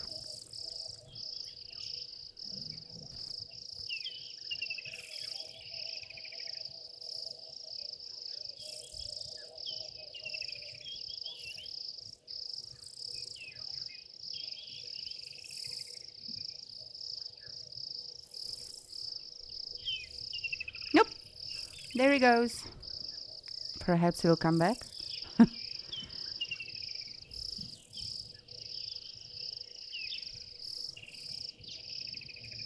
Oh, beautiful. And he's back. Feels like deja vu.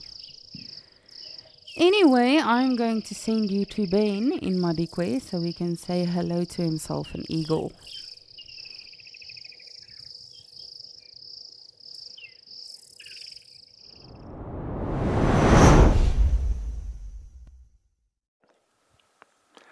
Well, greetings everybody, and welcome to a now not raining Madikwe. We had a bit of a wet start to this morning, which is why we are only introducing ourselves now, but what better way to do it? Using Pride of Lions.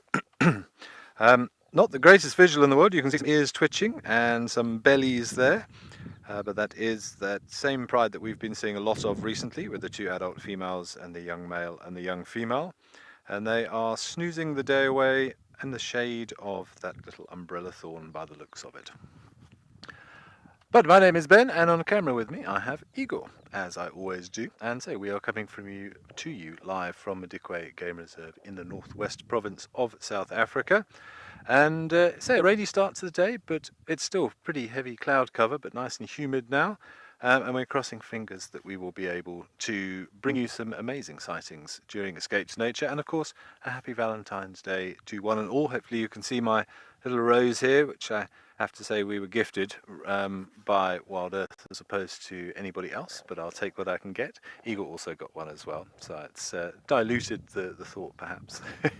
But enough rambling, let's send you back to the lions. And I don't expect to see a great deal of movement. You can see they look pretty much set for the day there. You might just notice the one at the back there, that's that collared female, which we don't particularly enjoy seeing, but as I say, very important for the research purposes here. And nice to see all four of them back together, because yesterday morning when we saw that beautiful blonde-maned male on the airstrip, he was with, I think, one of these females. But she obviously wasn't in Estrus since it is Valentine's Day, and we're discussing courtship behaviour, particularly this week. She was with the male, but the male seemed to be showing no particular interest in her, and vice versa. She was watching him carefully. We saw him analyse her urine once or twice and did his Flehmen grimace, just checking the estrogen levels, and evidently she is not in full estrus yet. And when he got up and roared, which was spectacular in terms of the noise, but also to see that condensation coming out of his mouth, because it was early in the morning, he scent marked and then wandered off up the road. And she also wandered off and rejoined this group. So which one of the... Well, it wasn't the collared one, so it was either the adult female or possibly the youngster who may have been coming into estrus, but I think it was probably the other female. Because with these youngsters being around about the age of 2 years, it is about the right time for these females to potentially be coming back into estrus. So we will monitor the situation and obviously keep you updated. But they found themselves a lovely little hideaway there. They were obviously sheltering from the rain this morning, although it seems that we're up in the north of the reserve this morning, and it doesn't look like they had much rain, but we had quite the downpour down in the south at Jackie's, where we are staying. But still, nothing like the amounts that the eastern side of the country has and is continuing to deal with at the moment. Our thoughts go out to all of those sort of affected by that flooding. I hope that things will begin to relent over the coming days.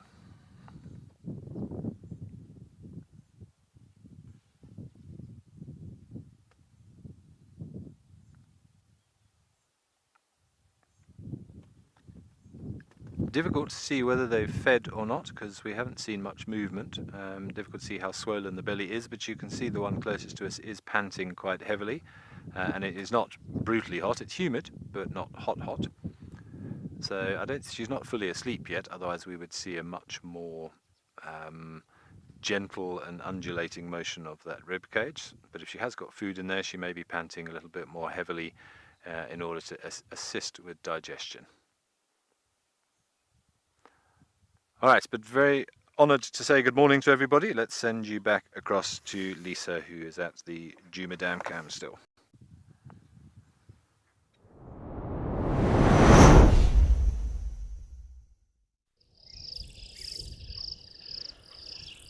We are still in the beautiful Djuma, and when I say we, I mean virtually, of course. I am monitoring 2 water holes, one of them in Namibia and one in the beautiful Sabi Sand.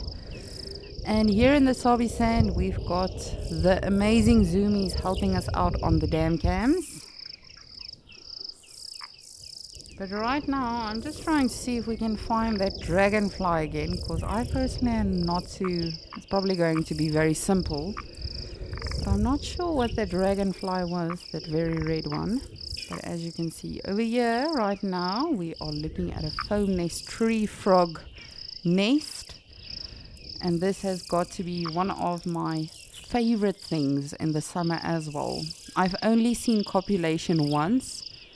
And it really was, I still remember it vividly to this day. We had had a very, very quiet drive in the morning. And we decided, let's have some coffee at one of the water holes. And as I was, coming over the dam wall to sort of stop and get off the vehicle, stretch our legs, one of my guests just exclaimed, "Stop!" And I thought, oh my goodness, what happened? Did you drop your wallet? What happened? It could be so many things. And my guest just said, "Look over there." And he had spotted a female and a male that are busy copulating. And you could actually see the foam coming from the legs. Because, of course, that's what she does, She'll sort of kick up that foam. And as soon as the tadpoles are ready, they drop straight into water, which is incredible. Again, just how amazing is Mother Nature to think of all of these things. So this nest is not polystyrene, it is not synthetic or anything. It is in fact from a beautiful frog out here that we have in Greater Kruger. And very fascinating creatures to see.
So I actually just want to show you, those of you that were not with us yesterday on Sunset Safari. During the day, you know, we had kudu's alarm calling. I almost said alarm barking, but I guess that's all in the same thing. But there were alarm calling, and then in the afternoon, our Zumi said, listen, there are monkeys alarm calling now as well. And Cedric rushed over, and I'm going to show you where, but we found, or Cedric found, Marips the leopard. So you see this, right? I don't know how he saw it. Of course, you know, he must have seen the monkeys, and he probably just checked the direction that they were alarm calling in. But on this tree, the one that is actually broken and fallen over and obscured by trees, that is where Marips was lying yesterday. So I definitely think he probably was around yesterday. I may have overlooked him. I highly doubt it, because I really was very attentive to finding him. But that being said, they are so elusive. But just look at that. How insane is that? To spot a leopard behind a bush on a broken tree. And that really happens every single day. But remember to send through your answers for the previous quiz we've had from Darcy Miller. She chose page 19. And the question I had is, the sea is warmest near the equator because what is there?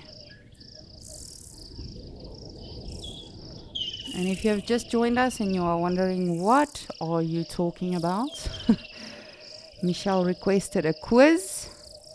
And so we are doing a bit of a quiz today out of our Field Guiding Association of South Africa book.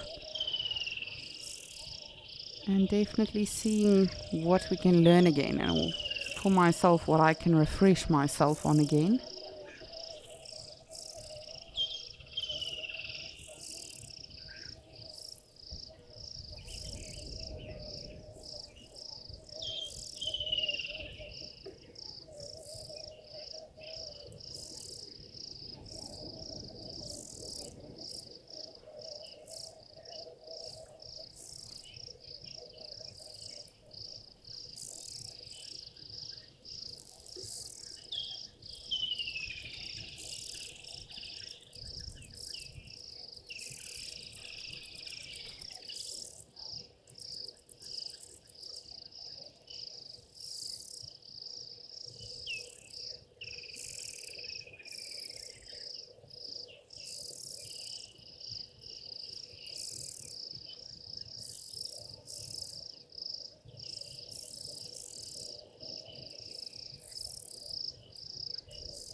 Molly, you would like to know, do I think there are more fish in the water because of the rain?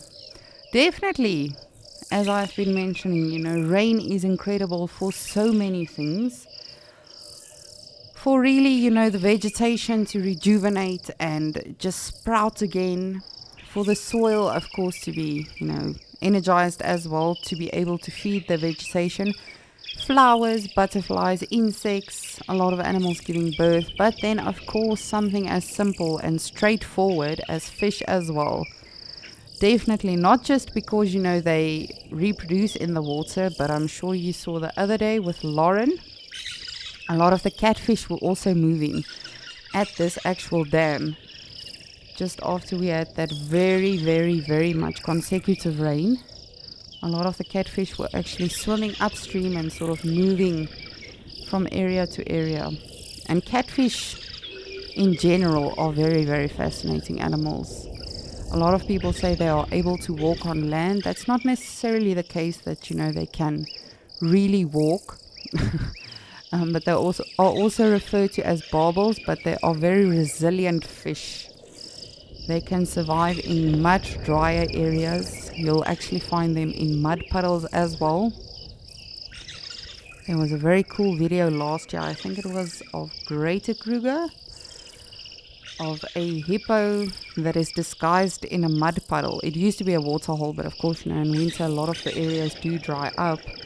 And this leopard was actually busy hunting barbels or catfish in the mud because they are so resilient. You know, they don't necessarily need a whole puddle of water. They just need that moisture. And the next thing, this leopard almost jumps on the hippo whilst hunting. But I definitely do think there are a lot of fish here, Molly. Definitely.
Just looking for some birds. Earlier on we had our Wahlberg's eagle here as well.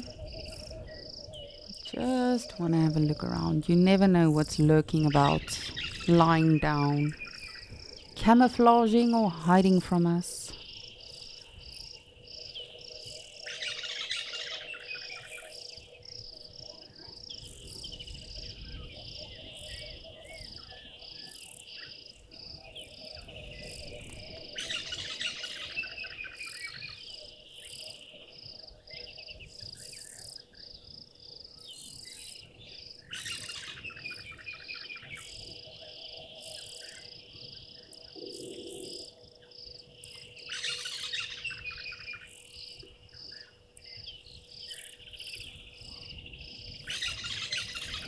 Oh, it's a beautiful Nyala bull. Well spotted, Becky. Well spotted. And I will never forget this specific spot. I just started with Wild Earth. And the one evening we saw my reps literally in a bush. And luckily Cedric was in time to catch him on camera, sort of hunting a scrub hare, pouncing over the dam wall, and it all happened in slow-mo. It was the most incredible thing. That's why it's always, specifically I find in Djuma, you know, it's very, very dense here, especially now with the rain season. It's very lush and green, and there are a lot of spots and places for the animals to hide.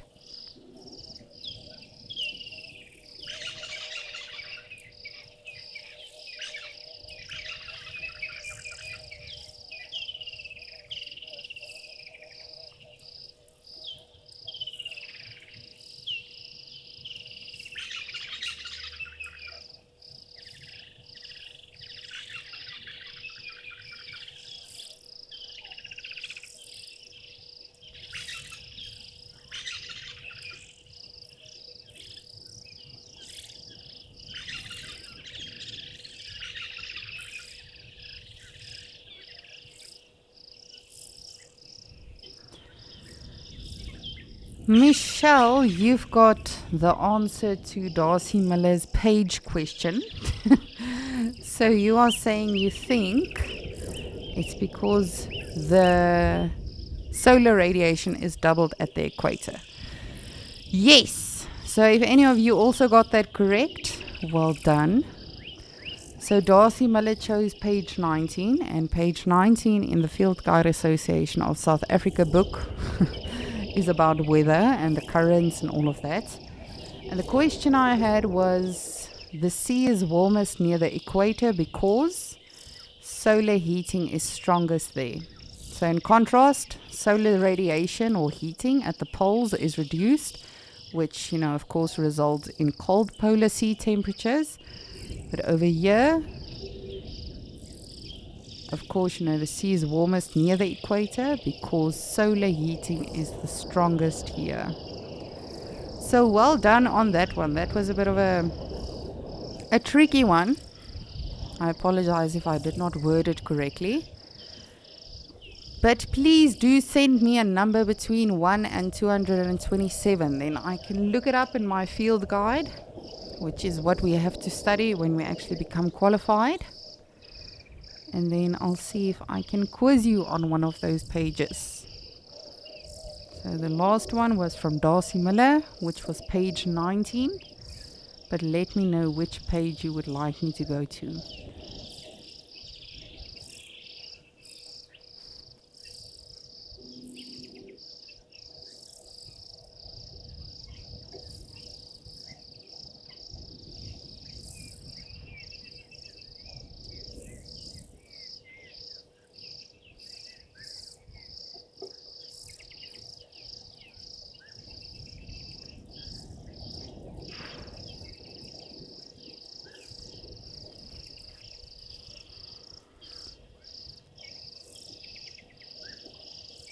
Alrighty, we'll keep looking around, look for the animals and see if we can find anything in Djuma. But for now, I'm going to send you to Nick, who's got some zebras.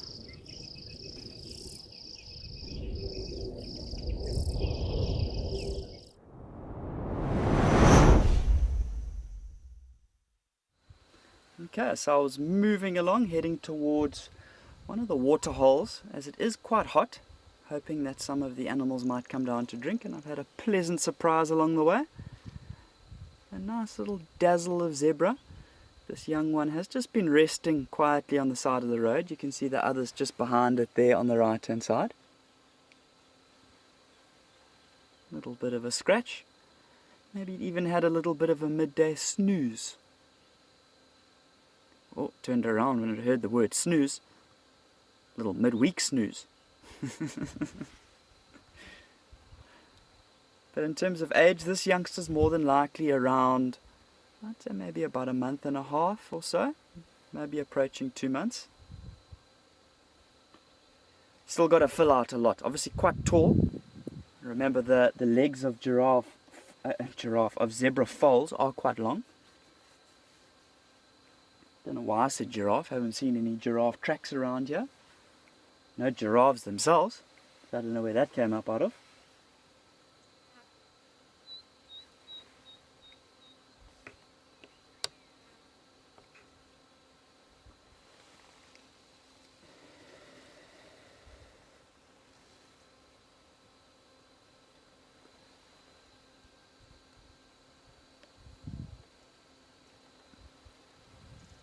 This little one, I think, has woken up from a bit of a sleep. He looks a bit dazed.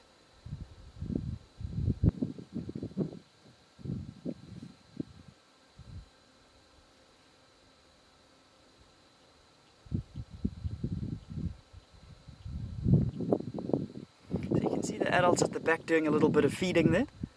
Remember, for this youngster, it will still be suckling.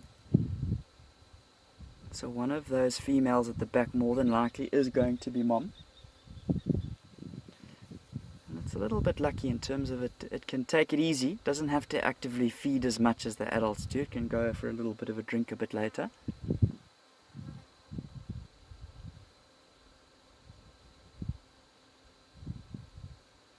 can see, if you look carefully, the skin of that little foal is kind of rippling, is shivering every now and then. I think there are a few little muggies and things that are flying around it, because that combination of moving that tail from side to side and the flicking of, or at least rather the almost shimmering of the skin, it's like a bit of a reflex action. You'll quite often see zebras doing that.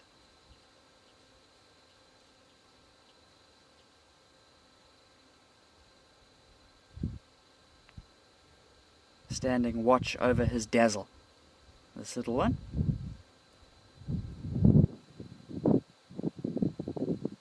Beautiful the way those stripes are going all the way up to the top of the mane there.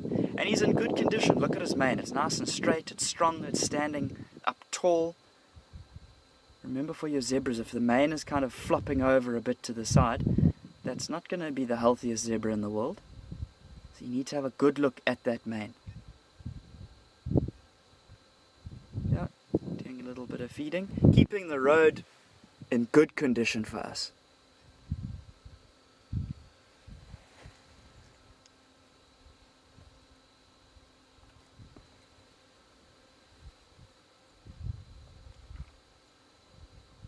In terms of where we are, there is a waterhole not too far away from us if the zebra do feel inclined to have a bit of a drink. You can see from the frame that the sun is out in full force, and it is definitely very warm.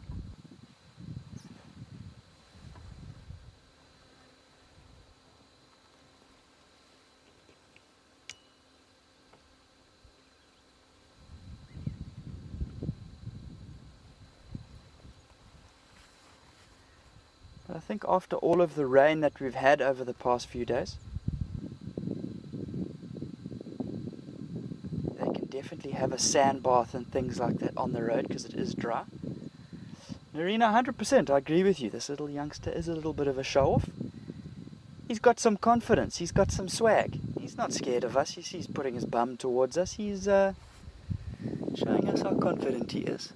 But he is an absolute beauty. I mean, look at those stripes on him.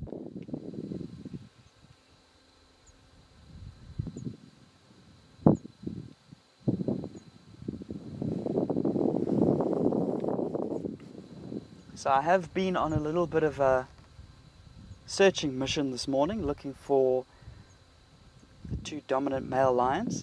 And the last known area of where they were is not too far from here, just a few hundred meters or so. I mean, on the sides of the roads here, it definitely becomes a lot thicker, a lot denser. So in areas like this, the zebra would have to be quite cautious.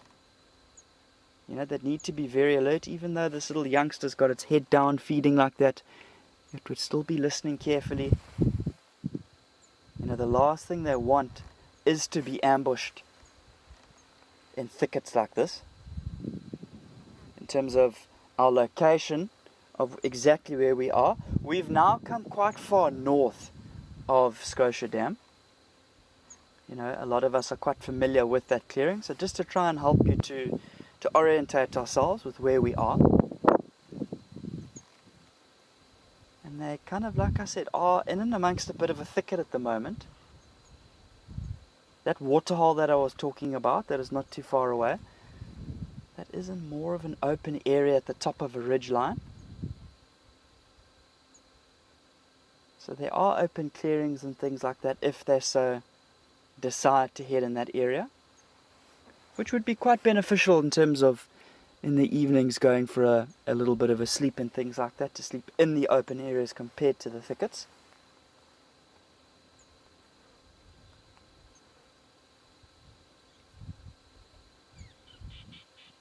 Little foot stamping happening from the youngster. You can see how that adult at the back was shaking its head like that. Remember, quite often for the adults, they do get the bot fly eggs inside their nasal cavities, and that up and down movement of the head, like we just saw there, that'll be to try and dislodge a lot of those eggs.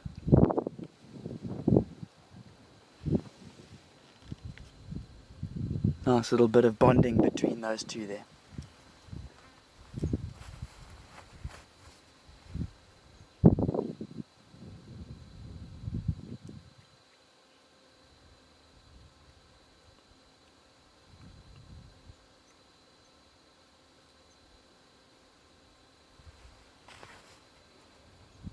Monty, from just a few weeks, you know, definitely I'd say under a month. So probably closer to sort of 3-week mark or so, they'll start to feed on those grasses. Continue suckling for quite a while, closer to around 6-7 months or so. So this youngster is doing really well. It's obviously now eating a combination, like we can see, of grass and suckling milk still.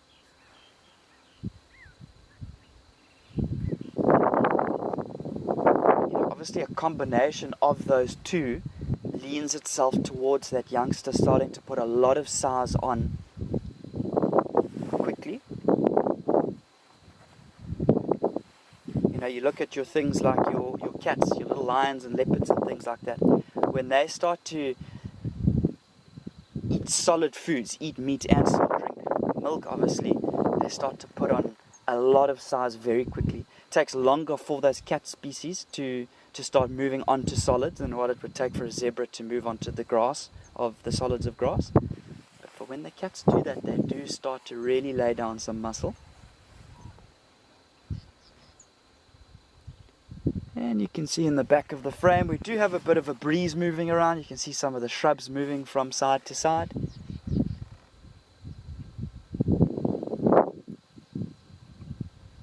But with the thickets that we've got, I think it's almost providing a little bit of a wind barrier to the zebra. Remember, in very, very windy conditions, they'll struggle to hear as clearly as still conditions. So I think the breeze that we've got is more kind of taking the edge off of the heat rather than being a frustration and not allowing them to hear so well.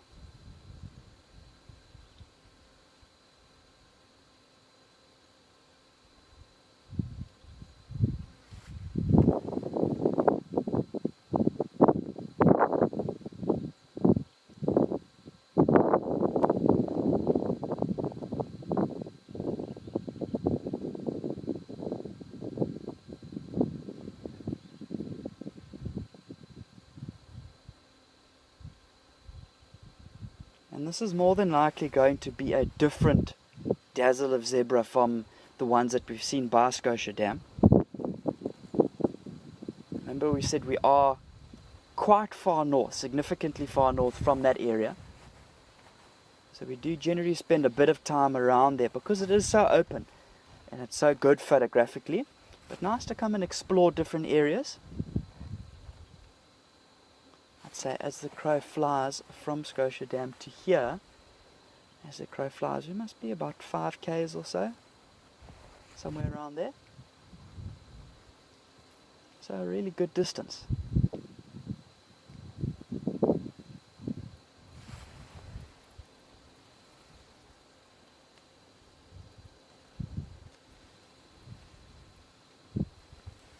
I'm sure this little foal will go through different bouts throughout the day of not really wanting too much attention and then going over to mom and really seeking a lot of tender loving care, a little bit of TLC. A little bit of TLC on the Valentine's Day.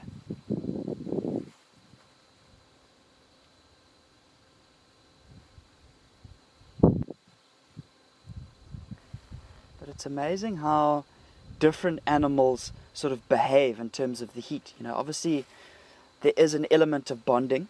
Like we can see these two zebra on the left of having their chins on the bum of the other one. That is bonding happening, and I guess they are able to look out for potential threats. But if you take it conversely to something like lions, if you see a young lion flopping on top of mom when it's really hot like this, often you'll see that lioness sitting back up and really snarling at that little cub, because it doesn't want that body contact, it doesn't want that heat. I guess lions are apex predators, and it's not like they are predated upon anything, so maybe that's potentially one of the reasons why they don't like as much body contact. You know, they don't have to be as alert as something like the zebra.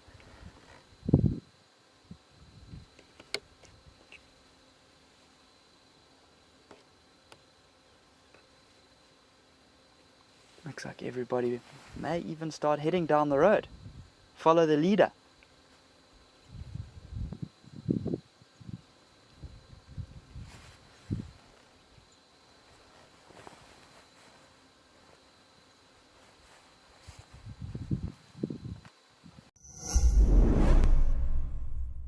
Wild Earth is looking for unique wildlife sightings filmed by you. They can be old or new, from anywhere in the world, and filmed on a camera or on your phone.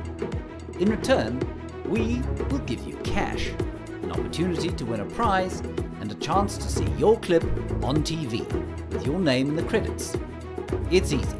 Head over to wildearth.tv/content to find out more.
So I'm just going to bring us across to the side here.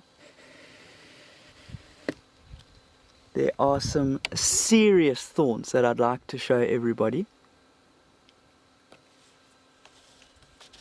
If I can focus on them correctly. Okay, so we've got a bunch of them there. And then even if I do move across a bit more, you can see we've got a serious bunch here as well. And you can see we do have a few little, almost like yellow pom-pom flowers. So this will be one of our acacia species. It looks like a sweet thorn. So, I mean, look at the size of those thorns. So earlier on, I blurted out giraffe by mistake. I'm not too sure why still. But this would be one of the trees that giraffe would look to feed upon. And it always amazes me how they managed to do it and to do it so well. You know, each of those thorns is definitely around as long as my index finger, I'd say, just to give you an idea. And you can imagine they would be sharp. So when a giraffe would look to feed here, it would look to feed around the thorns and kind of stripping those fine leaves off. So they've got those very long, hardened tongues. Lots of viscous saliva as well to protect their mouths from any stray thorns that do get inside their mouth there. You know, I feel like some of these bigger thorns might be easier to be able to negotiate compared to something like a buffalo thorn, remember, which has got a lot of those smaller thorns, one straight thorn and then one hooked thorn opposite that. Whereas these ones might be easier to deal with. So you might think, why would a giraffe want to feed on this thing? Well, you wouldn't want one of these on your feet, 100%. That would hurt. Yeah, I agree with you through and through. My word, that would be a bit of a horrific incident, that. Nobody wants that. But yeah, I mean, in terms of giraffe feeding on this tree, you'd think, why would they possibly do that? There are plenty of other trees around here that do not have any thorns on. So remember that the trees have got two different strategies of protecting themselves. And this tree that we're looking at is obviously the thorns. That is its defense mechanism. But the nutritional content of these leaves here is incredible. Really good nutrients in these leaves. And that's why the giraffe would look to feed on them. But for now, let's take you across to Ben and see how his Valentine's Day is going.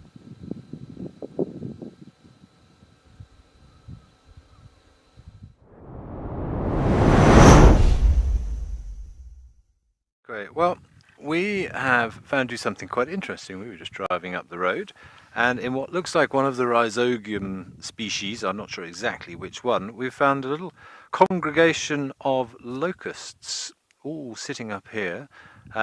Quite why we have so many of them in one place, it's very hard to say. So it's moving around a little bit in the wind, but you can see 1, 2, 3, 4, 5 or 6 of them there just in that shot. You can see that sort of granular sort of texture, particularly on that sort of shield between the head, well, where the thorax is really, between the head and the abdomen.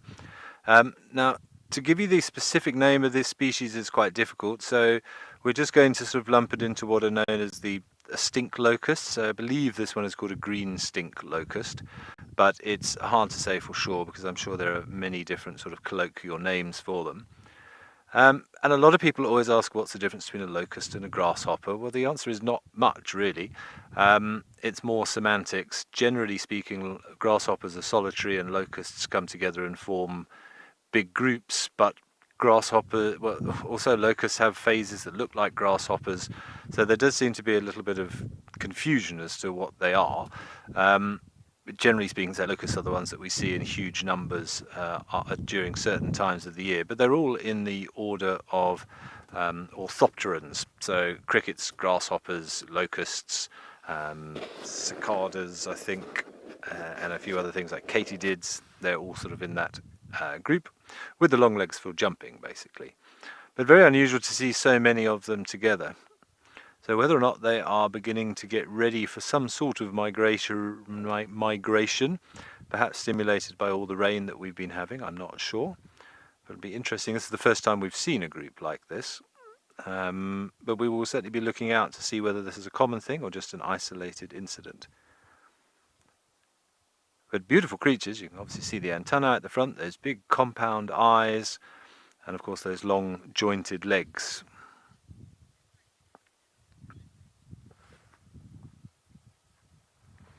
Mel, sorry, your comms are breaking up a bit there. I didn't catch the name.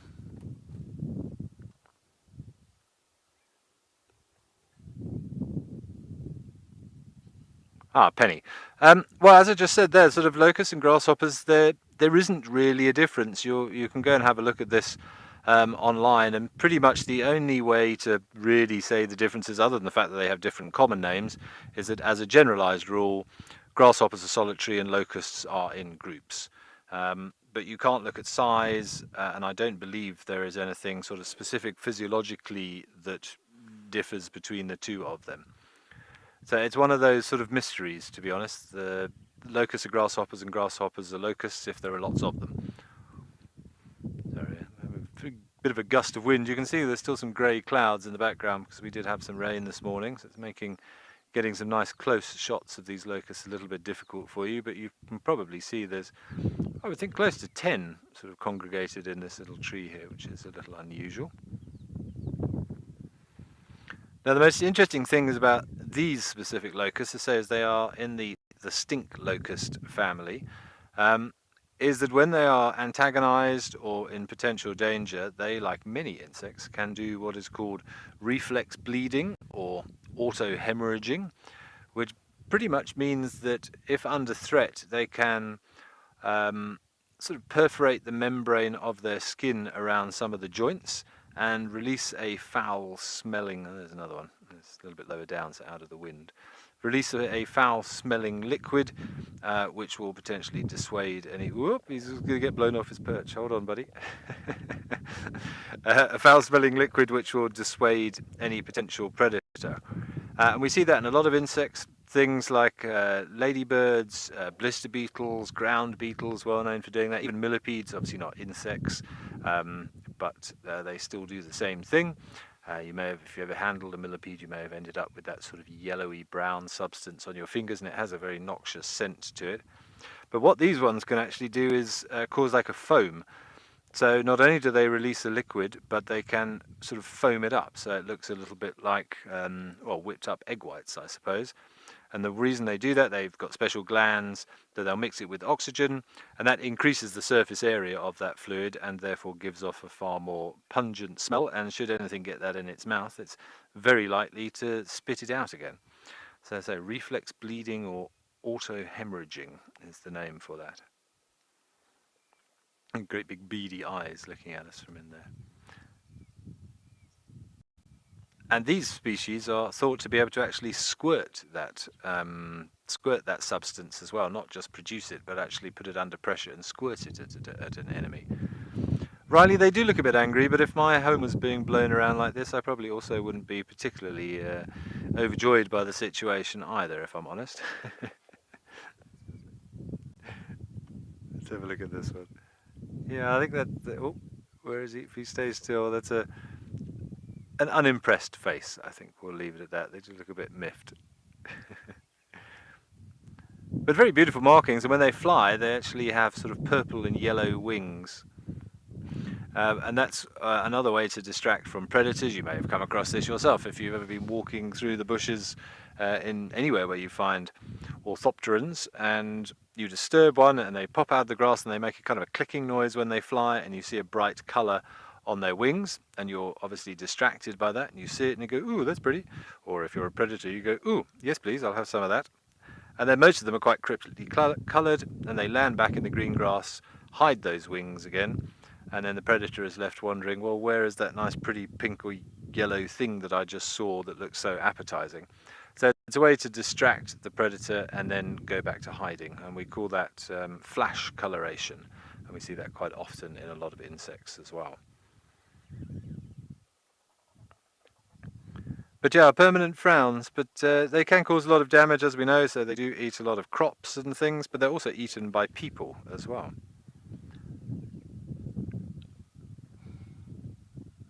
Oliver, yes, they are poisonous, as we were just discussing. When they reflex bleed, that is what's called hemolymph, which is basically insect blood mixed with a lot of the stuff that they've been feeding on. So a lot of these locusts that produce this stuff feed on milkweed or similar species of tree that are toxic. Milkweed is highly toxic, and potentially the white latex in there can burn your skin. It's in the same family as the euphorbia trees, the tambuiti trees. So as a good rule of thumb out here, if something's got a white milky latex, unless you know specifically what it is, rather leave it well alone. Something like a fig, for example, does have latex, and that's not toxic, but that's one of the exceptions to the rule. So normally as a youngster, and they're sort of more, not larval form, that's incorrect, in one of their earlier instars or their nymph forms, they will feed off of plants which are toxic, and as they shed their skin and change their morphology to become an adult, they'll actually keep derivatives of those chemicals in their skin, and so when they produce that reflex bleeding, that substance, it will contain remnants of that toxin. So they don't actually create it themselves, it's a byproduct of what they ate when they were younger.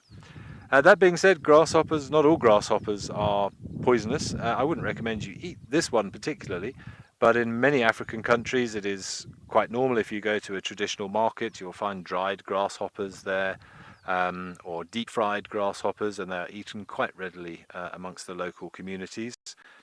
And like all insects, they're actually very good for you. Don't forget, an insect contains about 1.5 times more usable protein than red meat does. And there are a lot more insects around than there are cows, and we know the problem with having too many cows and deforestation creating fields, not to mention methane and everything else. So if we can actually decide that eating insects isn't quite as icky as it sounds, then perhaps we might do a little bit better. But whilst that's blowing around so much, let me show you a picture in the book, and you can actually see this reflex bleeding taking place. Let me just get a little pointy thing. I've got a piece of grass from my gridiron face mask that I made for Super Bowl Sunday down here that we can use. Excuse me. It is a nice bracelet, Igor. Look, it's even got a little heart on it. So we broke the bank with our props again here. You don't have to focus on the bracelet there, Igor.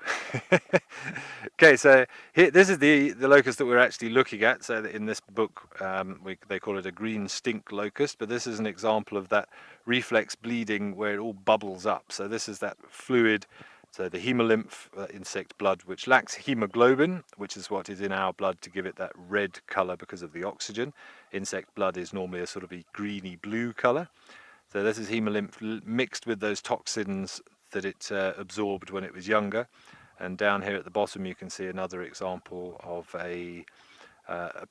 another type of grasshoppery locust that's producing it from its back. And this is what the one we're looking at would do. That sort of join between the thorax and the abdomen. This is all that foamy mass, and if you've got that in your mouth or even smelt it, remember most animals rely on smell, so if something smells unpleasant to us, to something that is strongly reliant on smell, that is going to smell even worse.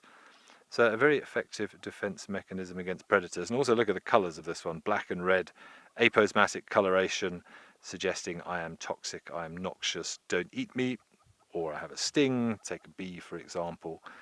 Most things with those bright contrasting colors are unpleasant in some way, and we see that across the entire animal kingdom, even in mammals as well. Things like a honey badger or a porcupine, black and white being an aposematic coloration for nocturnal creatures.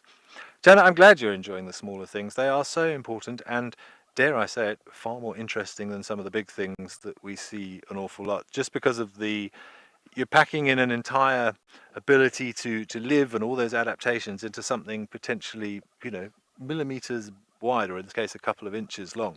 And some of the behaviors they exhibit, some of the physiological differences that they have from each other, occupying those different niches, and the roles that they play within the environment are, to be honest, far more important than a lot of the bigger things that we show you. The elephants, the lions, the impalas, the zebras, not taking anything away from those, but we would do well to consider the smaller things as well. I was saying yesterday, they are an integral cog, and in fact they are one of the most important things, well, if not the most important thing in the ecosystem. They help with soil, they help with pollination, of course. There are so many things that they do. They help with pest control. Some of them are pests, but a lot of them eat other pests. So really, really important, and used traditionally from anything from poison. So some of them are eaten. Think about silk moths, think about bees and honey and all sorts.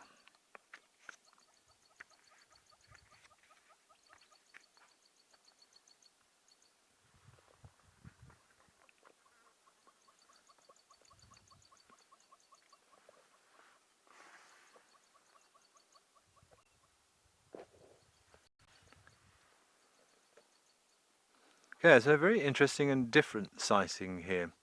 Perhaps if anybody is watching, maybe they are very well camouflaged as well. So maybe see how many of these locusts that you can see in the frame. See how many you can count.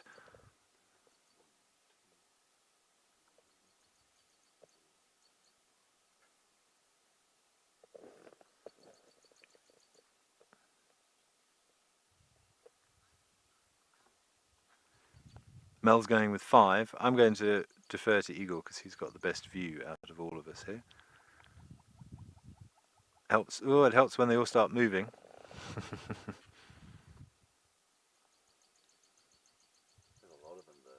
There are, I think, more than perhaps we realise. There, you don't see them. Their spindly little legs just. Sorry, Mel, I missed you around there a bit. Okay, Mel, you've upped your guess to 7. All right. Igor, are you counting? Because I haven't got a clue. My screen's very small. My screen's off the side. Go and have a look. 1, 2, 3.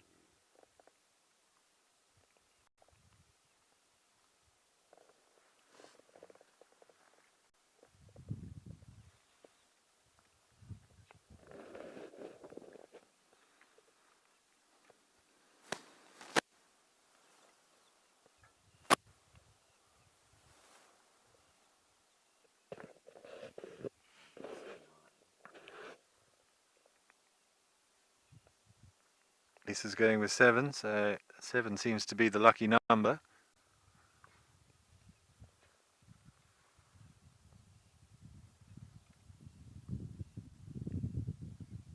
does help when they move like that.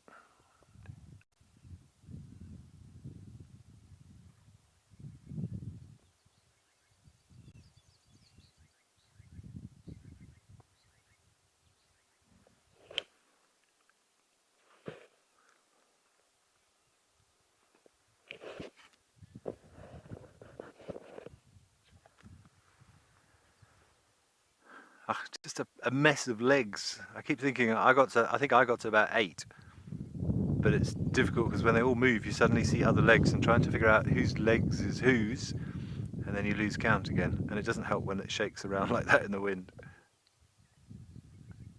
So I think we're probably in the region of about 10. If we can definitely see 7 or 8, I think there's a few more in there than that. But very interesting. It's the first time we've seen, say, a little congregation of these locusts up here on Madikwe, and we will keep our eyes open because normally this does happen en masse if they are preparing to migrate somewhere. I'm just scanning the surroundings actually, but I don't see any other gatherings on any other trees.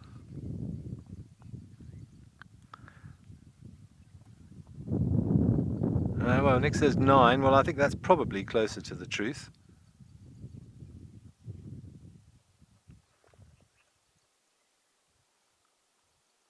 But very cool to see. And as I said, really, really important. There's some really interesting literature on just how important insects will be. For example, there's about 1,000 in southern Africa. We've got about 1,780 species of vertebrates and non-insects, sort of arthropods, that sort of thing. So if we got rid of all the insects, it is thought that within a few weeks, about 63% of all the vertebrates will die out because they will starve. So 500 out of 800 bird species are insect eaters. All 80 of our amphibian species are insect eaters. 330 of our 500 reptile species are insect eaters. And about half of our mammal species, because remember you're including things like bats and rodents, are also insect feeders. So we would lose over 1,000 different species to starvation within a few weeks.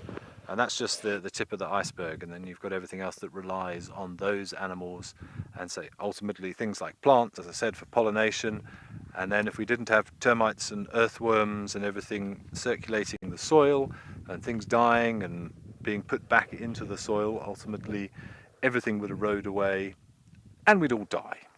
So we like insects, even if they are quite annoying at times. There's a lot of flies around at the moment. Igor and I have shared a few expletives as the flies decide that our face is the perfect place to land. But if we washed more often, maybe that would help. Jenny, generally speaking, in locusts and grasshoppers, they look the same. The difference is size. Normally the females are larger than the males, so it's a bit like birds of prey. So usually if you do see mating grasshoppers or mating locusts, the male who will be clasping the female, he will be on the top and he will be visibly smaller than the larger female on the bottom. Remember, she needs to carry the eggs and potentially to defend herself against predators because she's a bit more, she's carrying more nutrients, if you will. So normally it's just a size difference. In this specific species, I wouldn't like to say one way or the other, but traditionally in orthopterans there is a difference in size, and also the males have normally got more advanced ways of making sounds because they are attracting females.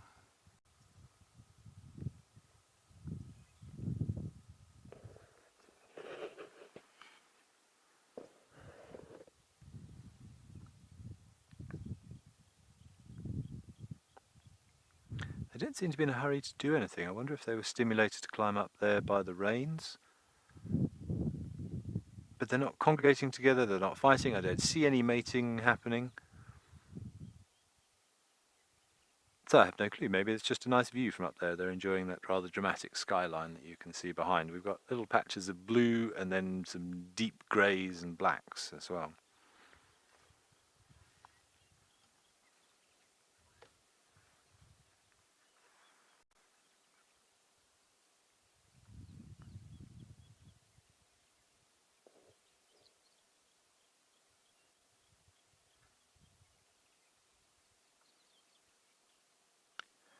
But hey, speaking of mating and differences between males and females and courtships, of course, today is Valentine's Day, and for the next week, really, next 4 or 5 days, we are doing our Wild About Love theme. So on the Sunset Safaris, we will be discussing animal courtship, mating, relationships in the wild, and all those things that make the dating game tick. So I hope you'll be able to join us for the afternoon Sunset Safaris over the next few days, because remember, it's all about mating and it's all about that dating game, and the majority of animals live their life with the intention of passing on genetics, and some of the behaviours, some of the adaptations, some of the rituals that they have are truly fascinating.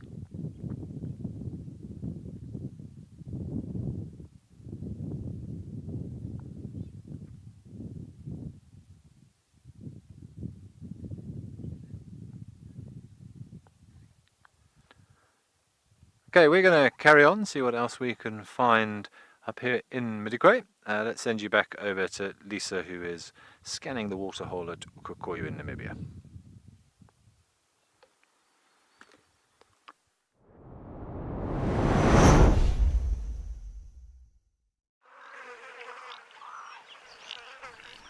Thank you, Ben. Yes, just still observing the different waterholes. And it really has not stopped for a second here at Ukokoyo, which I'm super happy about. There's been zebras, springbok, wildebeest coming every now and again. But it really has been so busy at this waterhole. I'm just literally... I'm just wishing that we see some elephants. Honestly, I really do miss the elephants here. They really just brought life back to the waterhole. But that's fine. We are not complaining at all, Mother Nature. If you're listening, we are we are very grateful for absolutely everything we see. From the zebras to the springbok to the Egyptian geese to, of course, the European bee-eaters that fly past every now and again. It really is a superb day here in Ukokoyo.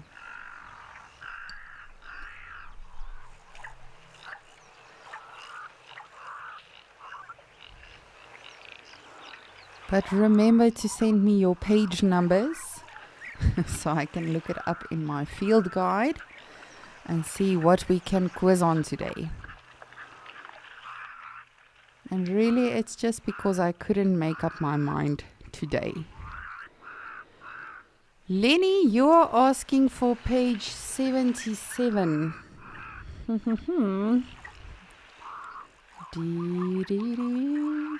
nee, Lenny.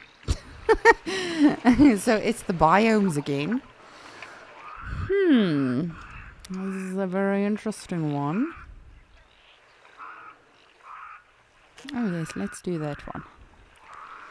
So, I'm going to make it a little bit tricky because, as always, you guys are way too clever for me and you've gotten the answers rather quickly. Oof, this is very tricky. So remember earlier we referred to flagship species of biomes. So those are the certain species that you are more likely to find in those biomes because they thrive due to the temperature, the vegetation, everything that's happening. So my question to you is, I don't know if this is too vicious. I think it's a bit too vicious, but let's see if you can get it.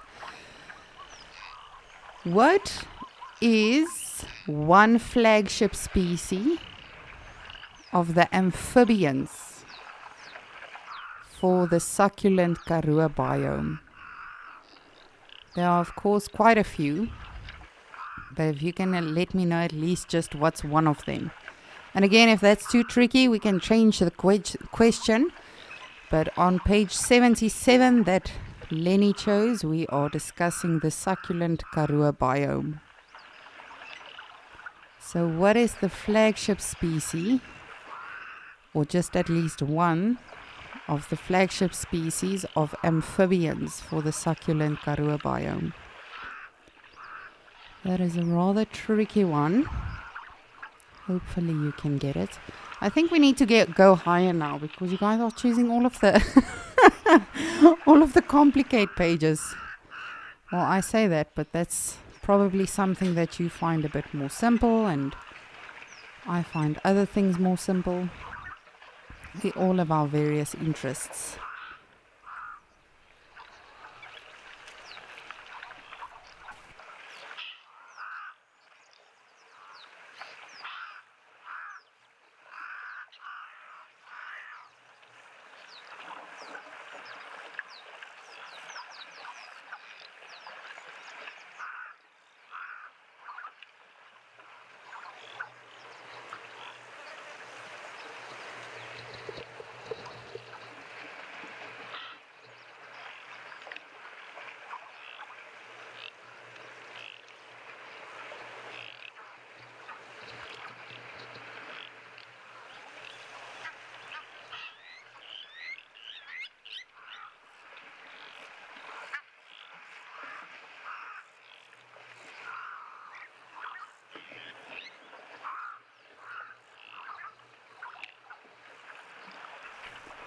Starbuck, you are saying frog. You are not incorrect, but I need a more specific answer, please. One of the frogs actually have the word Karoo in them. So again, what is the flagship species? The flagship species of amphibians in the succulent Karoo biome. Mal, it's not that straightforward. Mal is wanting to know if it's the Karoo frog. It's the Karoo frog. And then there are quite a few others as well. But let me know which frog. Thank you for your answer though, Starbuck. You are definitely not incorrect. But which frogs are we referring to? Ooh, look at all of these zebras again. We've got an oryx. Sham. Are you looking for some grass then? As are we. We need some rain again.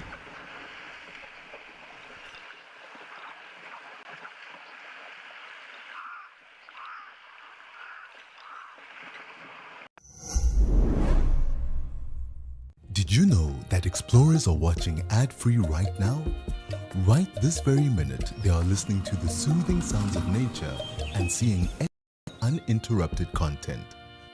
I am shaking with excitement. But don't fret, you can try out an Explorer subscription in monthly, 6-monthly and yearly options.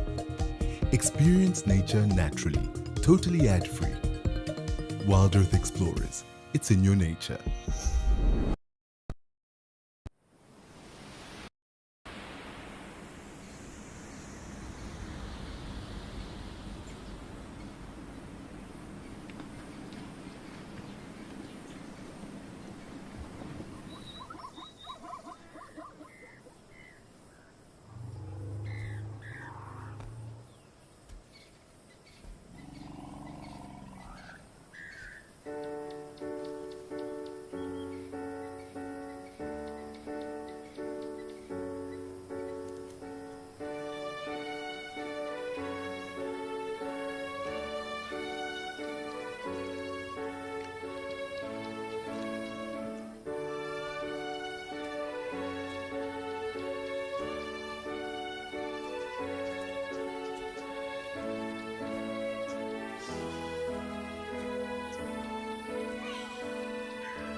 But Nina, just to get back to your comments as well, not just the zebras, of course, that is an amazing noise, but all of these blacksmith lapwings we can hear, the Egyptian goose every now shouting, scolding the zebras or whoever they are scolding.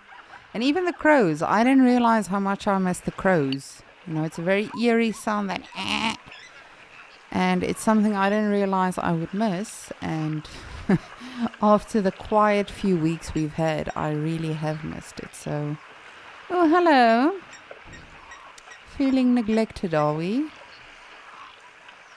Oh, this has got to be one of the most magnificent antelopes in Africa. It's such a weird antelope, and you wouldn't think that it would be able to defend itself with those horns. But they really do. Males and females, just like springbok.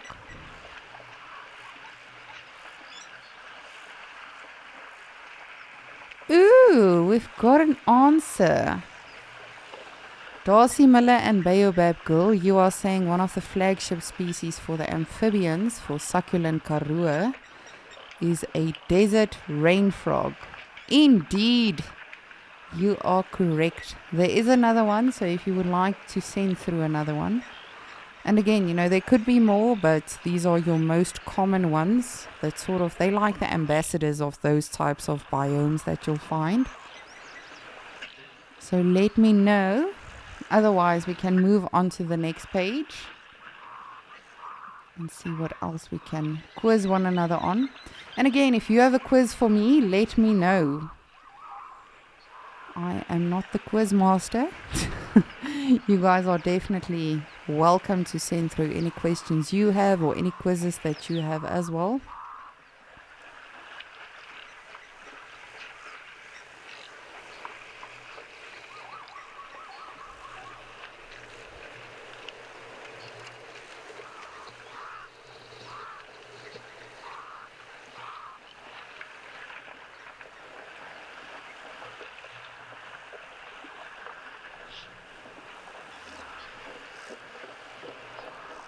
Just look at that. To our right side, that is the actual fence of the camp. Just imagine seeing all of these zebras having a cocktail or having some coffee or whatever and just enjoying this beautiful view.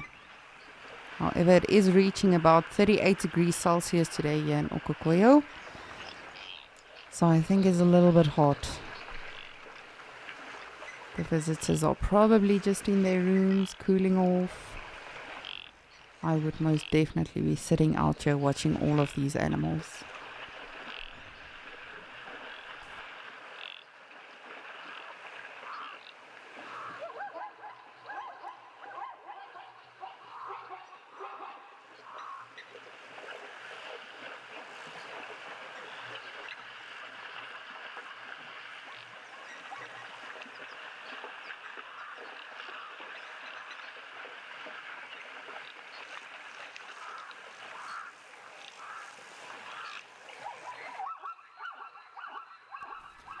Ooh, Mary, you've got a quiz for us. It seems like it's some anagrams. Labk and Bam. Alrighty. I assume that's an animal. And then you've also got Ehidmit, Wiggy Fluno. Oh my goodness. A Wiggy Fluno, and then a D Pural Tutu. Woo! Well done on those, Mary.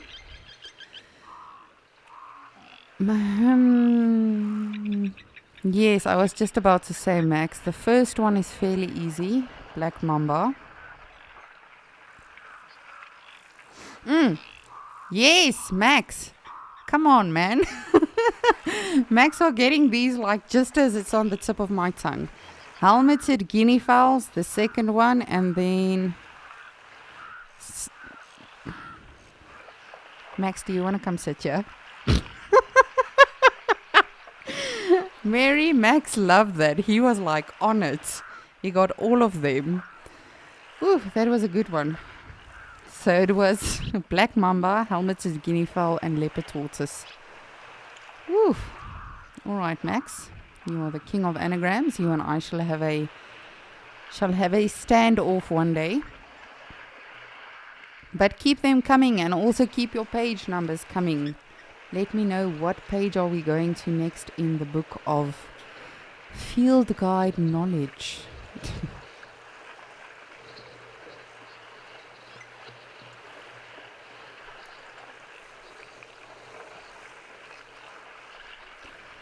Darcy Miller, you are saying painted reed frog. I don't know if it's a flagship species. Definitely you can find them in the succulent Karoo. You'll find them more in grassland as well. But the other flagship species that I was referring to in terms of the amphibians was the Karoo dainty frog for succulent Karoo. You guys are on it. Michelle, I hope you are enjoying these quizzes today. They are especially for you. Max, the Karoo toad. That is I would assume it is. So a lot of, the flagship species doesn't just refer to, does it occur in that type of biome or not. Flagship species is like here in Okokoyo, we see a lot of oryx and we see a lot of springboks. So animals that thrive in this sort of area, the vegetation is not great, it's dry, there's a lot of rocks around, but they really do thrive in those types of area. So I would assume the Karoo toad is definitely most probably one for that type of area. Not one I'm particularly familiar with. I do know that they occur here in Namibia as well. So you are not incorrect, Max. I see you are having a lot of fun today with these quizzes.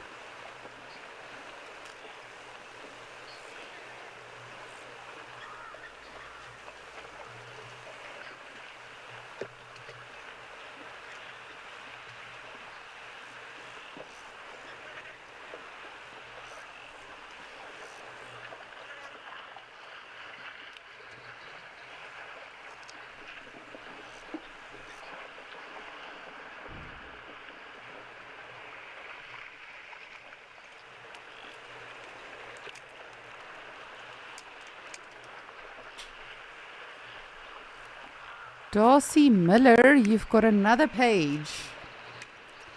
199. Oof. Hooey. Alrighty. There are actually a lot of things that we can cover over here. Okay, so felids are the most carnivorous of the order Carnivora. Examples of felids are what? If that makes sense. So of course that is the family Felidae, which refers to cats, which would refer to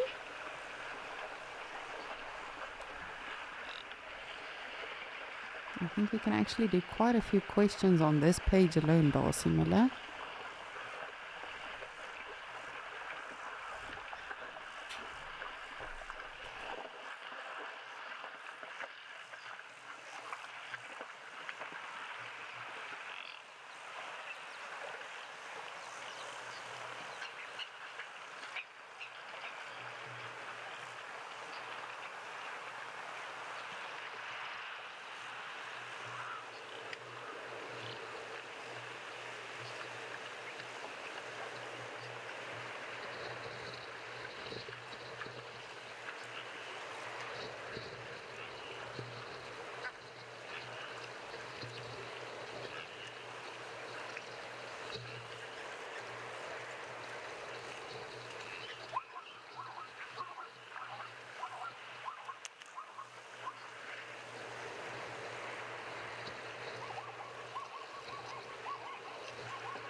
It's very faint, but you can hear the springbok as well. That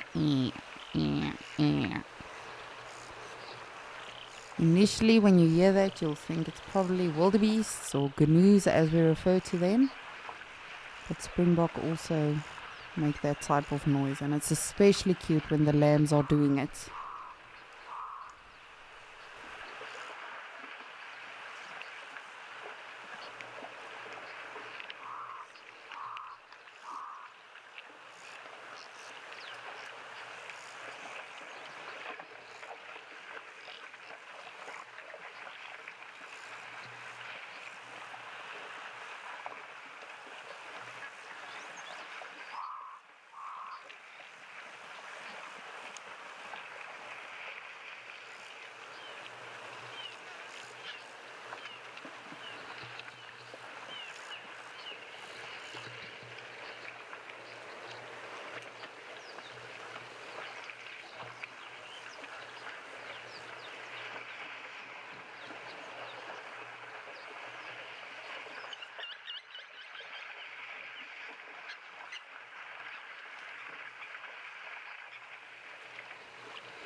Michelle, you are saying lion, cheetah, caracal, leopard, serval.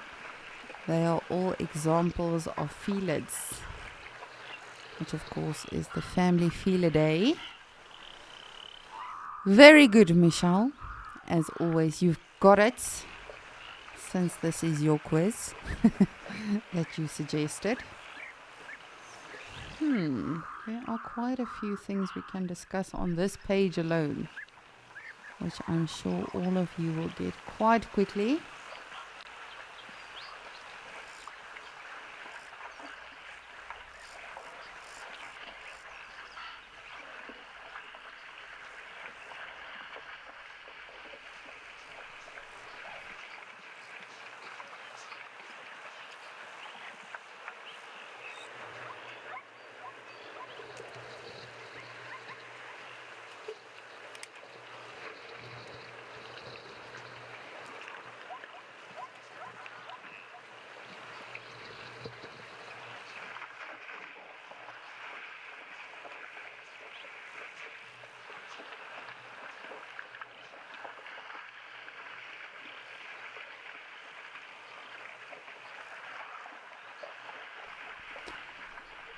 Alrighty, so Michelle got the answer right. Some examples of felids are lions and leopards and caracal.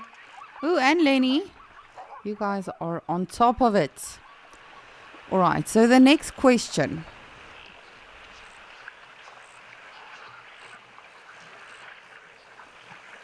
Is going to come in a little bit.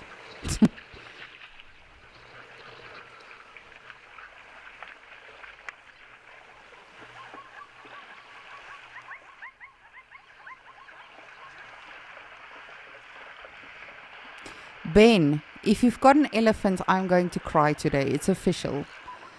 I'm going to send you all to Madikwe because apparently Ben has something big. But I'm hoping for his sake and your sake it's an elephant. But if it is, I'm going to cry. So let's head on over to Madikwe.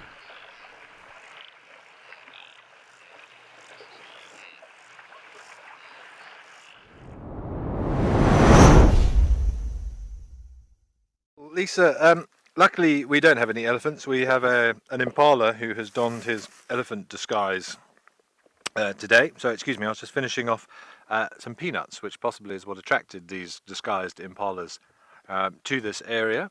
I'm sneaking a little bit of lunch as we speak. And of course our disguised impala is also enjoying some lunch. And we've just had a little shower of rain as well, which normally makes the elephants quite happy because they no longer have to deal with the heat. Sorry, the impala in disguise. Sorry, Lisa. Look, you can see there's another one. The entire herd, it seems, has donned the same thing. Possibly it's a Valentine's Day thing. Maybe they've got confused with Halloween. I'm not sure. But they do make very convincing elephants, these impalas. I'm going to have to stop this subterfuge because I'm never going to keep it up for the entire plot, the entire thing. Max, if you're listening, just tell Lisa we don't have any elephants, but everybody else can enjoy our elephants.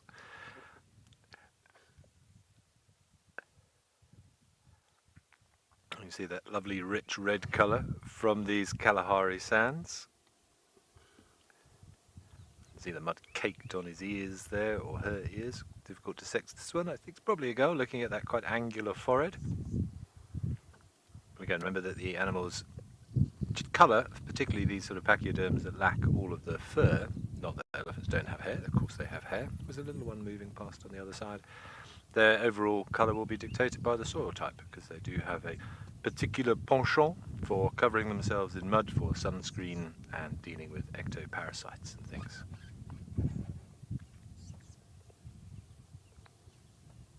Oh, there's a little bird just above the elephant as well. Looks like it might be a lesser grey shrike. Not sure. Moving around there.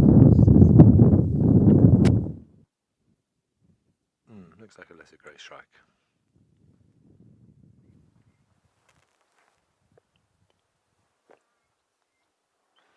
But a small herd. We haven't seen any tiny youngsters. Sort of about 10. They just crossed the road in front of us, and we're sort of seeing the tail end of them. There's a few more milling around in front. A big old female off to the right of us as well. And a couple of young ones, but say nothing that I could see under the age of maybe 3 or 4. But we may have missed some of them, of course, because, as I said, the herd was crossing when we saw them. There's another young one hiding in the bushes.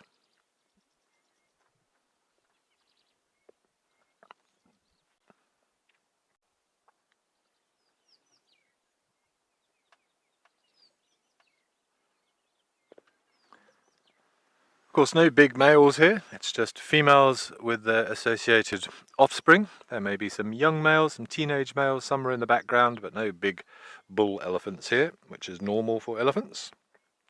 They will only generally see a big bull, mature bull that is, hanging around with the group if there is a female in estrus, giving off those pheromones that says, "Hey, how you doing? It's Valentine's Day. Are you busy?"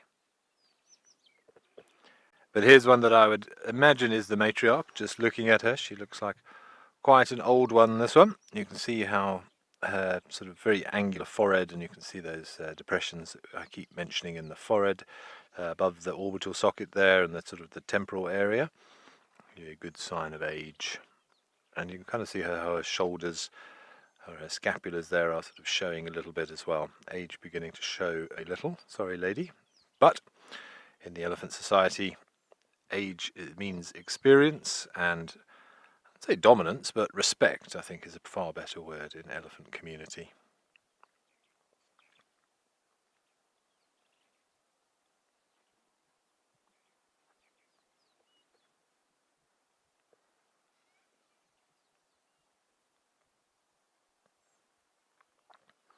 Even though we have just had a little bit of a shower here, and it is not blazing sunshine by any stretch, you can still see her just casually fanning those ears, just trying to keep cool. Maybe if she opens her ears again, we can get a closer look at the venation on the back of her ears, which facilitates that cooling sensation.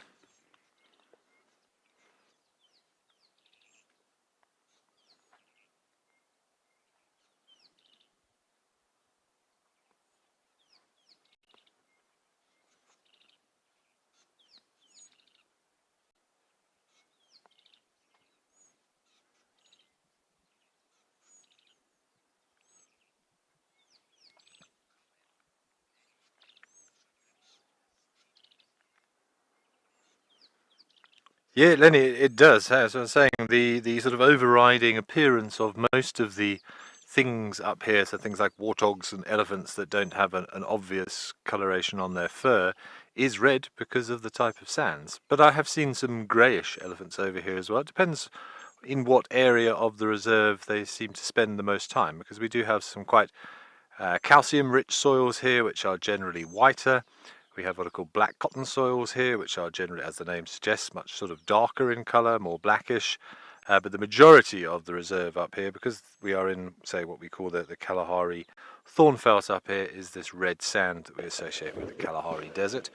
And so whatever the dominant soil type is of where that animal spends most of its time will dictate its colour. But yeah, it's sort of like an all-over tattoo. I only have two colours, Lenny, I'm afraid. I have either white, because I can have a complete absence of melanin in my body. I don't do brown at all. I have white, and then I have red if it's very sunny, or even just mildly sunny. I'll go as red as this rose in the front of the car. And then I'll be very uncomfortable for a while. Then I will peel, and it will go back to being white again. It's a bit frustrating. I get that from my dad. Dad, if you're watching, thank you for my melanin retardedness.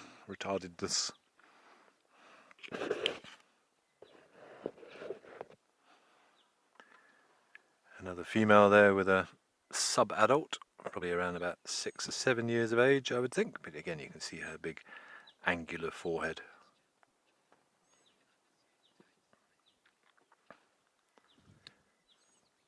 Yes, John, so we have what are called black cotton soils, which are, say, far blacker. That's often due to the presence of something like gabbro or basalt. I'm afraid I don't know the specifics in terms of the minerals or the exact rock types in here, but there are areas which are much darker in colour, and then say the whitish, which are rich in calcium and calcium carbonates, will give you a much more sort of light grey coloration as well.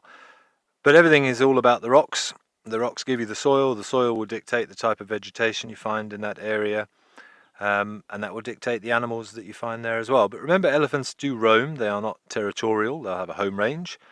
And you can find no herds in one area one day, and you can find 10 herds there the next. And they don't really compete with one another. They don't defend that area from different family groups. They are quite happy to share it out so long as I can't speak. As long as the resources are still available there.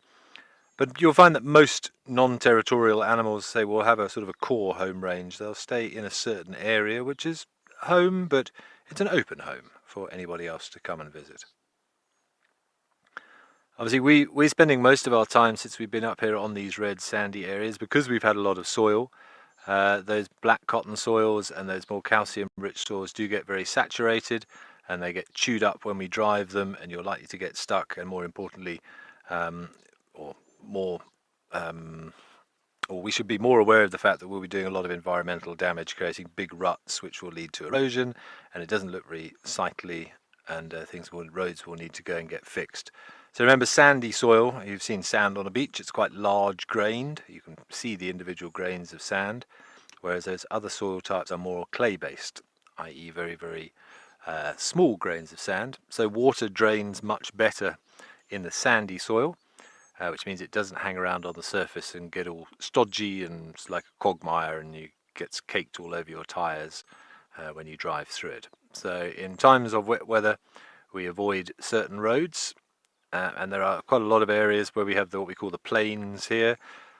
We've got a couple of different areas of open plains. Those are no-goes and have been for the last week or so because of the rain, because those clay soils are more indicative of nice sort of grasslands, and so very difficult to drive on them from an environmental perspective. So we avoid those areas, but so do the animals to some extent, because it's not nice to walk through that muddy soil anyway.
Okay, well, actually, we've got one crossing the road. I was just going to see if we could reposition to give you a better view.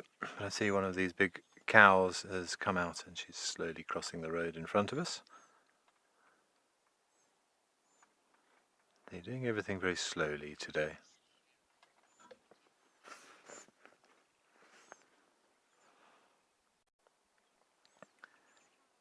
If you are just joining us, a warm welcome to Escape to Nature. Currently you are looking at some elephants up here in Madikwe. We had a brief visual of some lions up here as well a little bit earlier, as well as some very interesting sighting of a group of locusts congregating on a tree. We've also seen Dewey down on the Djuma Dam Cam, and we've had some interesting zebra behaviour down with Nick in Kariega. So lots of interesting stuff. If you've got any questions or comments you want to send through to us, then please do so. We would very much love to hear from you. Okay, I think we are going to have to move if we're going to show you any more of these elephants. They may have now filtered off into the bushes. So let's go have a look. Oh, what a lovely way to spend an afternoon. We had a little brief shower. You might have noticed there that there are some quite dark clouds around, so they are anticipating a bit more rain this afternoon. But we will watch elephants while the sun shines, or it doesn't rain at least. Let's see if we can get another view off to the left here, but I hope you enjoyed that. Always amazing to spend time with elephants.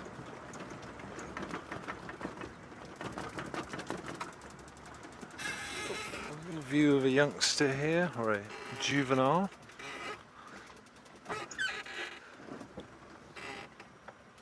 Okay, let's see if we can see this one. He's giving us the beady eye whilst we are trying to find him. Or her. No, don't go. The rest of the herd seems to have disappeared off into this thicket. Oh, there we go.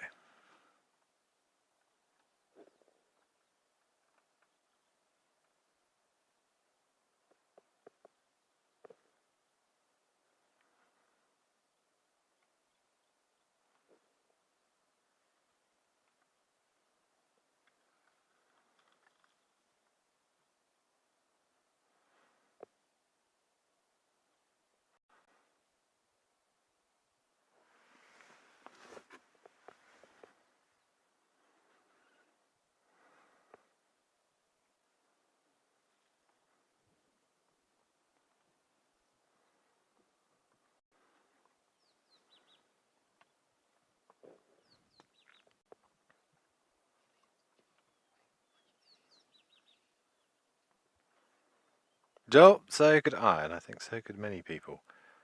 They are so entertaining, so emotive, very difficult not to anthropomorphisize what they're doing, because I think we relate so well to elephants with just the way they interact socially and their behaviour. It's a joyous animal to watch, it really is. So Joel, maybe you should consider coming to do a job like this, then you could watch elephants all day. There are worse ways to spend a day. For those of you sitting in an office, my condolences and welcome to our office. I always say, as long as you love what you do, then you won't work a day in your life.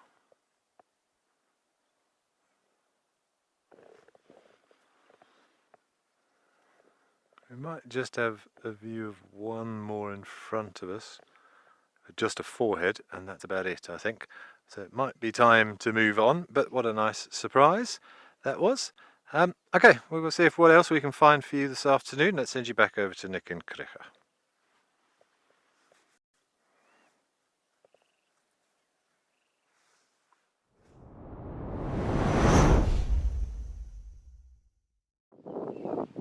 Okay, so we have come to the top of a ridgeline.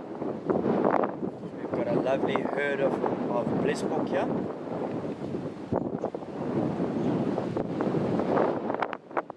Quite a picturesque scene, quite a simple type of picture.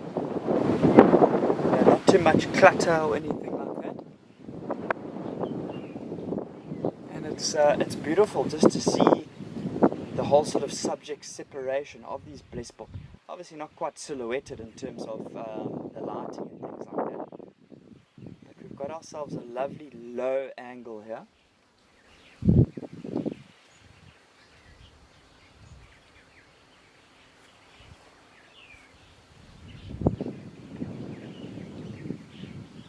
So one of the pictures that I'm still really hoping to get is a scene not too dissimilar to this, of sort of a very nice low angle of some type of animal on a ridge line like this, but with big dark cumulonimbus clouds, you know, those big thunderstorm clouds building up in the background. And to possibly even then convert that photo to black and white, just to simplify it a little bit more, to really accentuate those clouds. Remember there, if you convert it to black and white and you go to your HSL panel, your color panel, you can toggle your blues a little bit. And remember the blue sky around your cumulonimbus clouds, you can almost create that to be a very darker, not quite black, but a darker color that would contrast strongly with the white colored cumulonimbus clouds. But that will be for another day. For now, we're going to link you across to Lisa.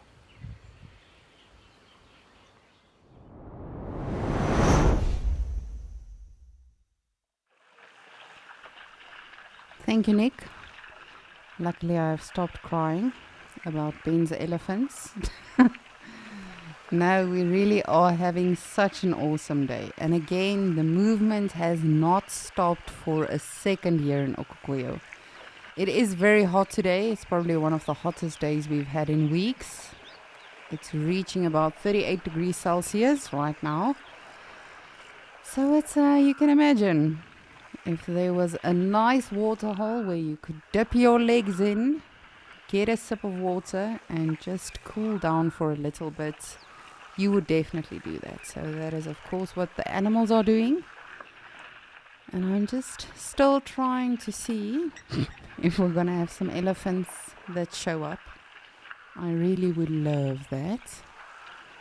But if it doesn't happen, that's perfectly fine. You know what?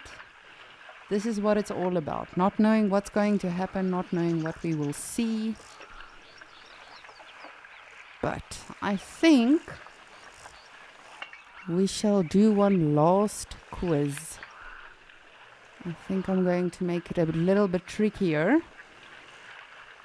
So just give me a second and I shall think of the last quiz.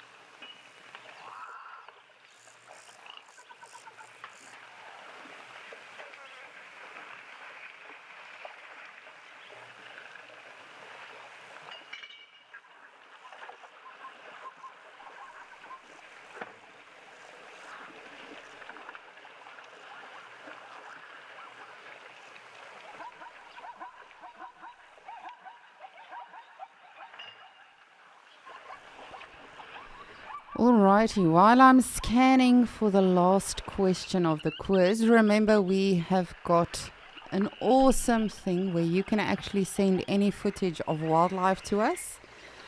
And literally that can be anything, whether you think it's viral or not, whether you think it's amazing or not, please do submit it anyway. And of course you can earn some money, you can see your names in the credits, you can win some prizes. So definitely do go have a look at that. You can check that out on our website.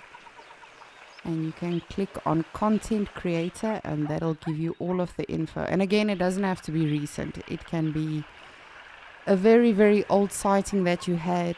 Really any wildlife we would love to see. And of course, you know, we want to share that with the rest of the world as well. As I've mentioned numerous times, it's not just the animals in Africa that are important and that we have to love and appreciate.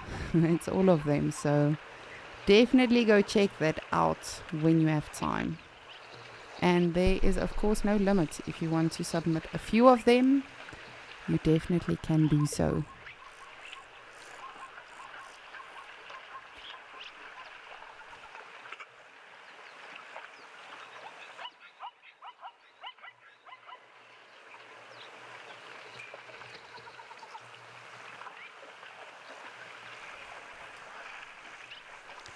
All right, so this one is a fairly easy one for the last one of the quiz. And just so you know, this is on page 220 of the book, the magic book, and 221 actually.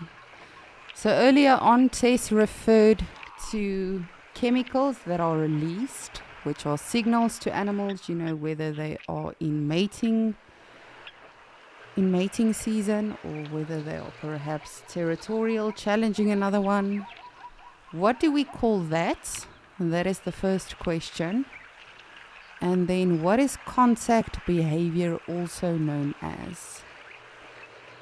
And that is just to wrap up our love talk on Escape to Nature. What do we call the chemical signals that animals, you know, release, that we also, you know, can release and communicate through? Luckily not as badly as animals. I'm very glad that we don't have to do some things that they do. And what is another word for contact behavior?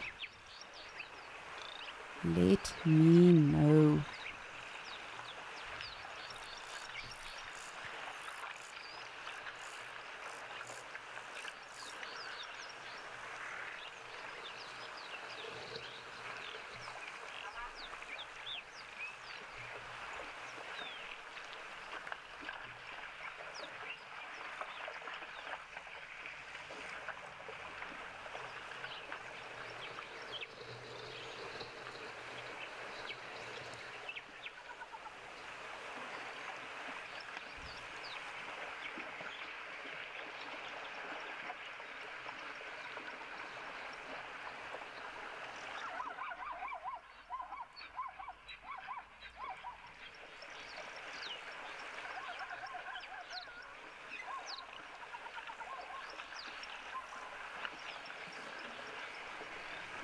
Samuel, you are saying you are crossing your fingers for an Ellie.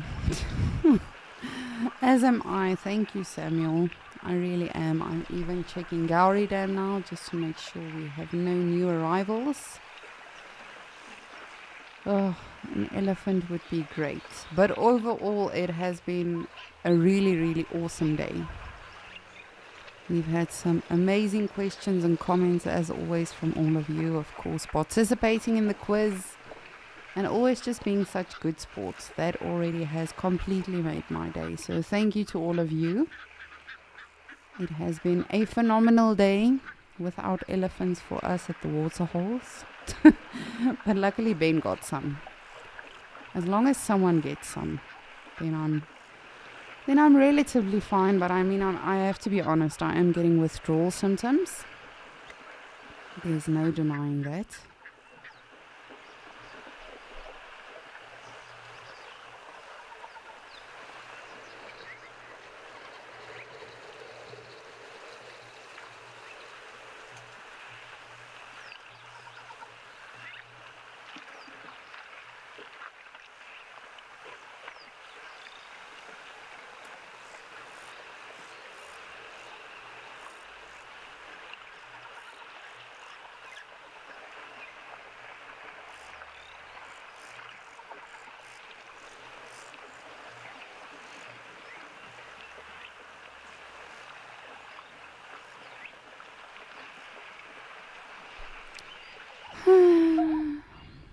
I was hoping I would come over to this side and there would be a whole row of elephants following each other to the water, coming to cool off. But it seems like they've been seeking greener pastures, other waterholes. We are no longer good enough. It's fine, you will meet us one of these days. As soon as the rain is done. Alrighty, but it is still pretty much the same year in Okokoyo, so I think let's just head on over to Djuma and hopefully get some Ellie luck on that side.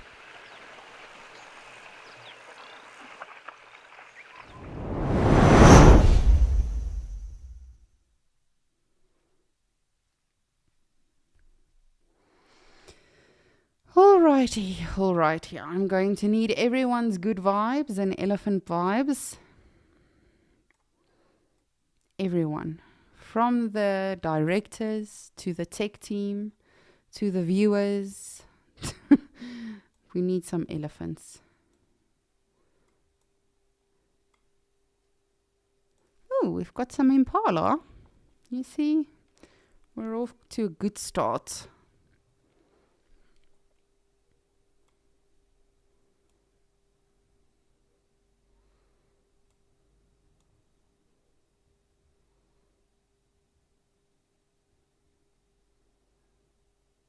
Oof, I don't know if I want to stand in that blistering heat. I would definitely be one of the impalas just under a tree, catching some shade.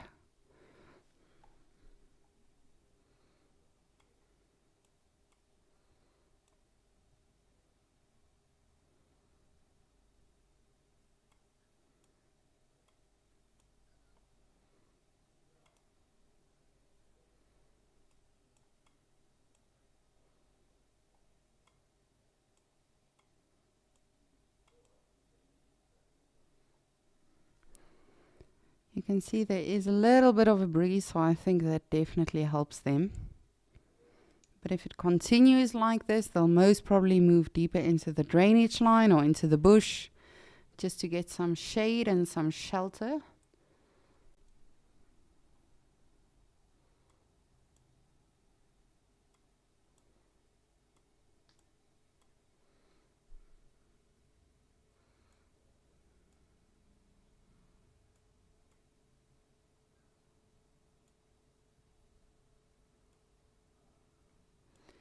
Michelle, Darcy Miller, you both have the answer for chemical signals that animals use to communicate with. That is, of course, referred to as pheromones, which they release.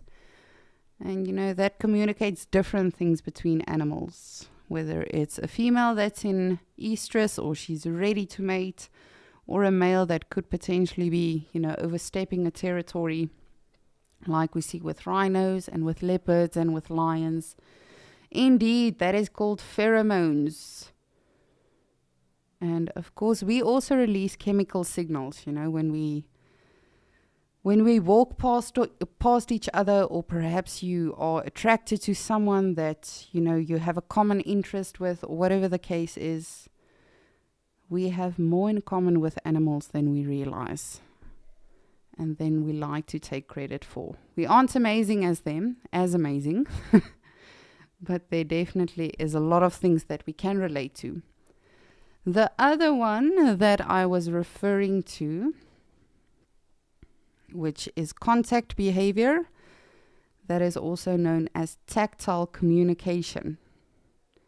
So of course animals, you know, we see it a lot of the animals. Impalas allo grooming each other, lions that allo suckle, elephants that sort of, you know, touch each other with the trunks and smell one another and play. All of that is bonding.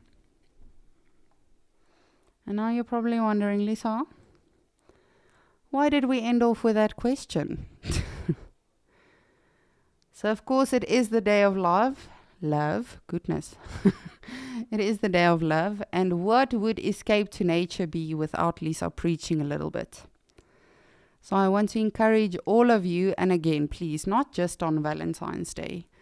Do it as much as you can, but when you get home or wherever you find yourself today, perhaps just give someone a hug. You know, even if it's not really your thing. For instance, my mom is not a very huggy, touchy-feely person. But every now and again, you know, she loves a good hug. Or just tell someone, hey, don't have a good day, have a great day. And again, please, let's not just share love today. Let's do it every single day. Even if it means you are going to be educating someone on your passion for wildlife. Remember, it could mean absolutely nothing to someone. But it could definitely also mean the world to them. You never know. And if you are not going to take that chance in terms of educating someone on perhaps lions or impalas or whatever it is, or just helping them with something, you will never know. I think the world we live in today, you know, we are so connected, but we have never been more disconnected. In terms of technology, yes, we are all super connected with social media and with everything that we do. But I don't think we've ever been more disconnected as a human race, really. And it's sad. So I urge you, again, not just today, every day, spread the love. Even if it's you spreading your love for animals, creating some awareness, following some extra pages on social media to educate yourself more on them. Or perhaps you can give a hug to someone that you know really needs it. But it's not everyone's thing. I get that. I completely get that. But just make a difference. Not just today. Let's try every single day.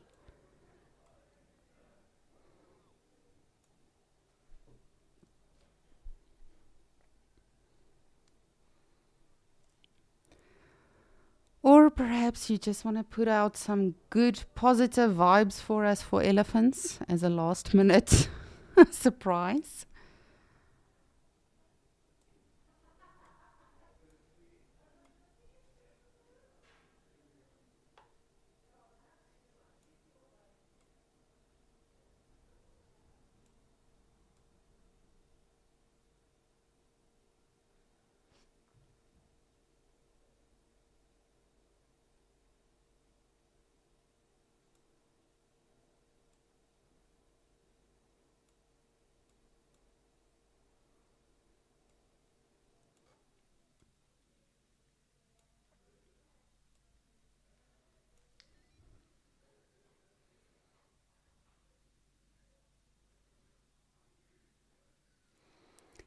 Oh, I just had a heart attack nearly.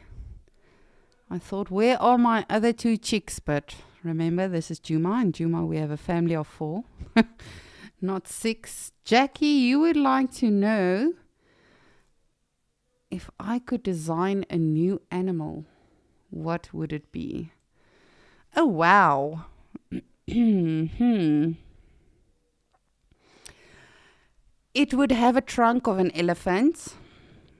It would have the claws of a leopard. It would it would definitely have wings, let's say of a martial eagle, for instance. I don't know, I would nitpick something from every animal that I find super intriguing and very amazing and just sort of construct my animal that way. I'm not sure. That is a very interesting question. But of course, you know, that wouldn't make sense. Mother Nature has designed everything in such a way that all of the animals have those body parts and things for specific reasons for their diet.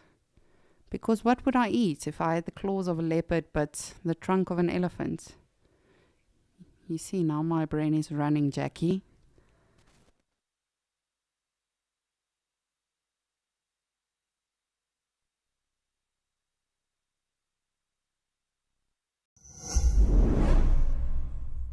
We are offering our explorers another extraordinary Wild Earth experience. Leopard explorers and above stand a chance to win a 3-night stay for 2 at Amakhala Game Reserve, picturesquely situated next to Addo Elephant Sanctuary Park. Enjoy an authentic bush lodge experience in the luxurious Woodbury tented camp and feel the heartbeat of Africa on exhilarating safari drives.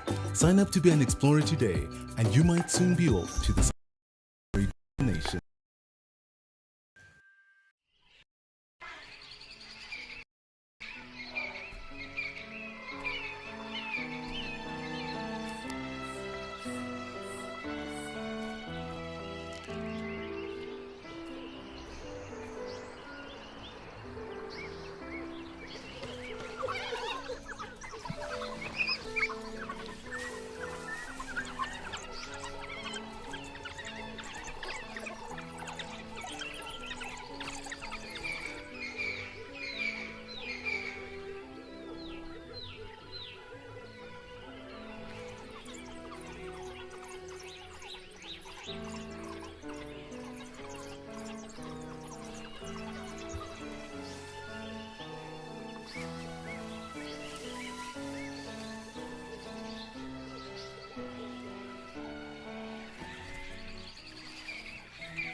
All right, elephants, if ever there was a time to shine, it is now.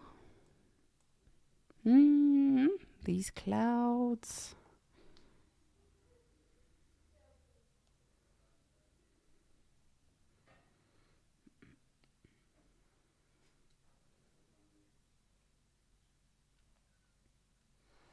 Oh, Michelle, you are so welcome. Definitely very, very welcome. And thank you for always being such a good sport. And best of luck with your surgery. I hope and believe everything will go well. And we'll miss your questions and your comments and everything.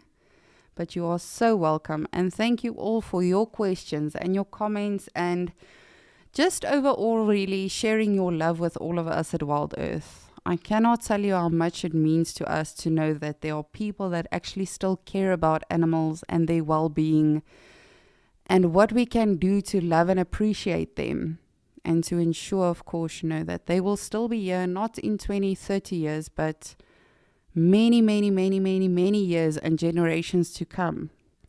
That we can share our love and appreciation and gratitude for wildlife with many generations after us, even if it's not necessarily your generations, your offspring, to refer to animal terminology. But it definitely is crucial for the survival of all of us.